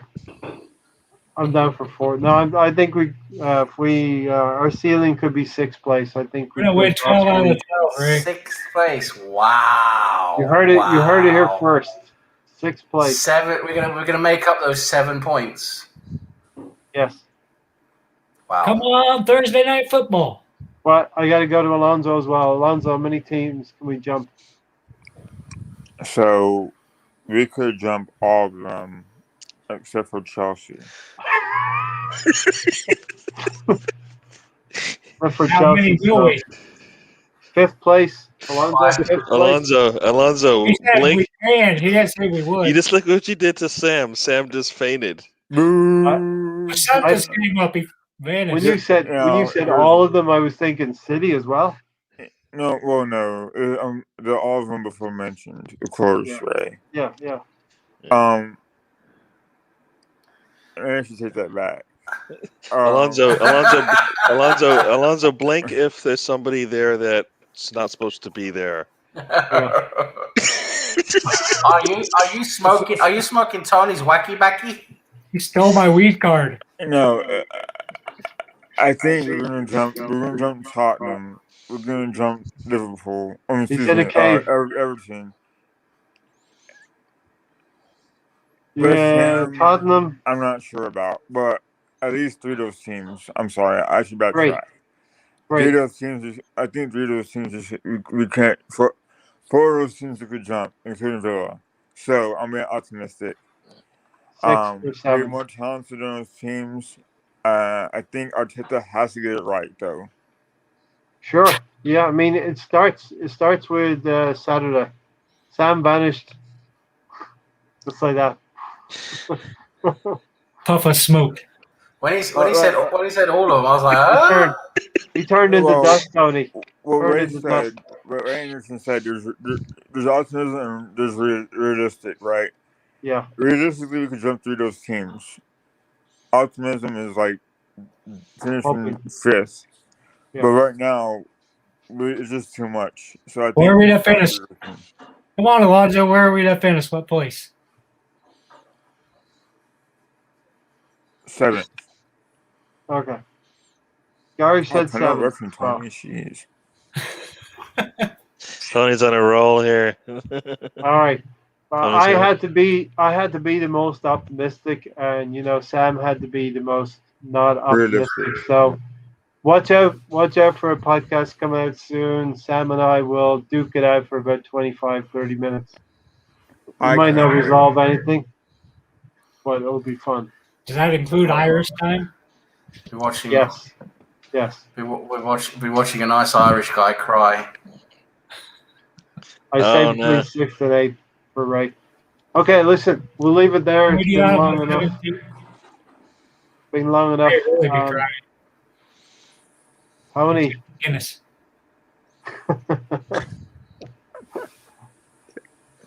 Tony, your final thoughts. Come on, hurry up, Tony. Come on, hurry up. My final thoughts is this: be grateful for life and your family. Amen. Well done, Tony. He means that one. No, definitely, you're right, Tony. Be grateful for what you have in life. It's a very, very good way to leave things off, Alonso, thanks for joining. He got it, guys. I know it's been a tough week for me and my mom, but thanks for being patient with me. Thanks for having me on, as always. And like Tony said, be grateful for what you have in your life and family. And you guys have been amazing throughout this process, so thank you very much for everything. Yeah, definitely. And you know what? We came up with an idea. We're going to do an alternative, alternative Premier League something. Like, it's going to be entertaining. It's going to be fun. Yes. And it's going to have Ainsley Maitland-Niles and Kieran Gibbs in it. Yeah. The main stars. That's what I'm talking about. And Harry Kane will not be captain of England in it, Sam. I hope He'll not. get a red card, like me. Sam, are you feeling optimistic about England then in the Euros? You know what? If we had a different manager. Here we go again. You're always blaming the manager. Come on. Well, Southgate is shit. Come on. Southgate is shit. Would you have Arteta as England manager? Fuck no. Spain Who's better, better. Southgate or Arteta? Who's better? Southgate's better than Arteta. Okay. Probably. I don't know. It's quite even, that one. They're both crap. But anyway, no, I mean, England. You know what? England's got a very, very exciting squad. You know, it's got a lot of good attacking players there, a good midfield, got a good defense, really. You know, I mean, they've got a lot of potential there. But the problem is the manager, because the manager keeps playing the players out of position. He plays the players who, you know, shouldn't be playing, you know, not in best form. And, you know, I just don't trust Southgate to enable us to England to get that far. And we should be able to. And we got to the semi-final of the World Cup Yeah, last because you had time. a good draw. The draw was pretty advantageous. Yeah, you know, still beat a couple of good teams. But the thing is, you know, now in the Euros, you know, England should actually be able to get far, but I just don't trust Southgate, and I don't think many people do. Hey I Sam, don't think, you know. sorry Sam, is it the formation? Because I can't stand the formation, to be honest with you. No, Southgate keeps playing players, you know, square pegs in round holes, and, you know, out of position, and you know, there's certain players who you know, his favourites he never stops using, and, you know, it's just. He could get so much more out of that team if he did the right things, you know. And we'll see. It's gonna be exciting. I like the concept of the Euros. You know, the way it is, where they're playing in many different countries, you know, and all of that, many different countries involved. It's gonna be exciting. Gary, final thoughts, Gary? Yeah, similar to the thoughts of some of my panelists. Yeah, it's you know, we're happy to be able to, you know, keep you entertained, and that you have a good life and good time, having fun. But yeah, no, like I said, I think I'm looking forward to seeing how we play, because so far I've been pleasantly surprised how we've been playing. I would like that to continue pretty much every game, because we need it. And yeah, if we're able to get away, you know, if we're able to jump up the table, which, you know, like I want, and able to go deep into the Europa League, I would like to see that. I think we need it for the next steps. So hopefully that's what happens, and then go into the summer hopefully on a good note. So yeah.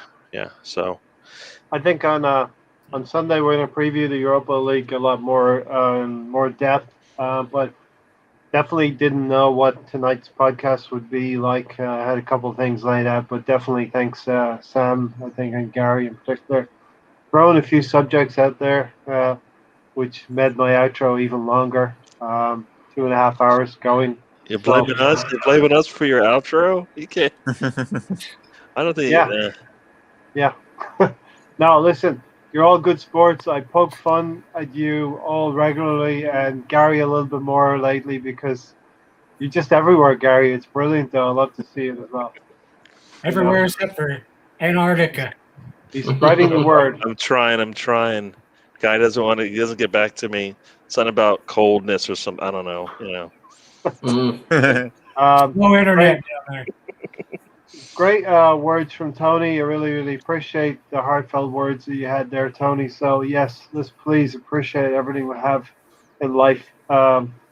It's as Ray Anderson said, and many persons that he knows, you know, are passing from COVID. So we have to take life for what it is and this precious thing. You know what I mean? We want to see Sam. Come on now. We want to see Arsenal making a step forward. Hopefully, we can see that on Saturday. Always reminded by what Gary says, he wants to see small improvements every week. I don't actually think it's possible, but I like the premise of it. I hope it happens. You know what I mean? What do you mean you don't like the premise of it? Because players don't always go up like this. They're going to have to. You've got 20, 25 of them, so you can see improvement.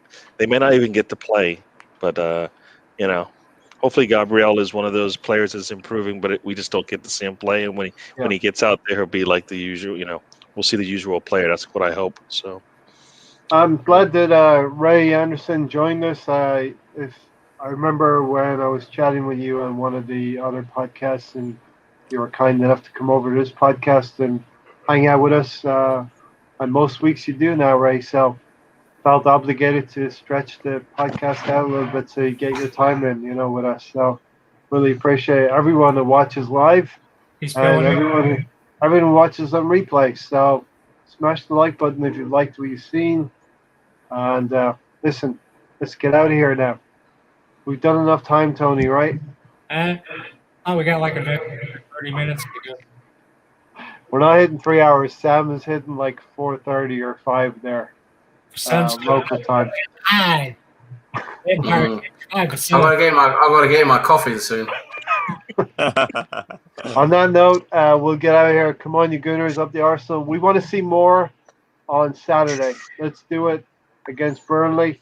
It's not going to be easy, but we can do it.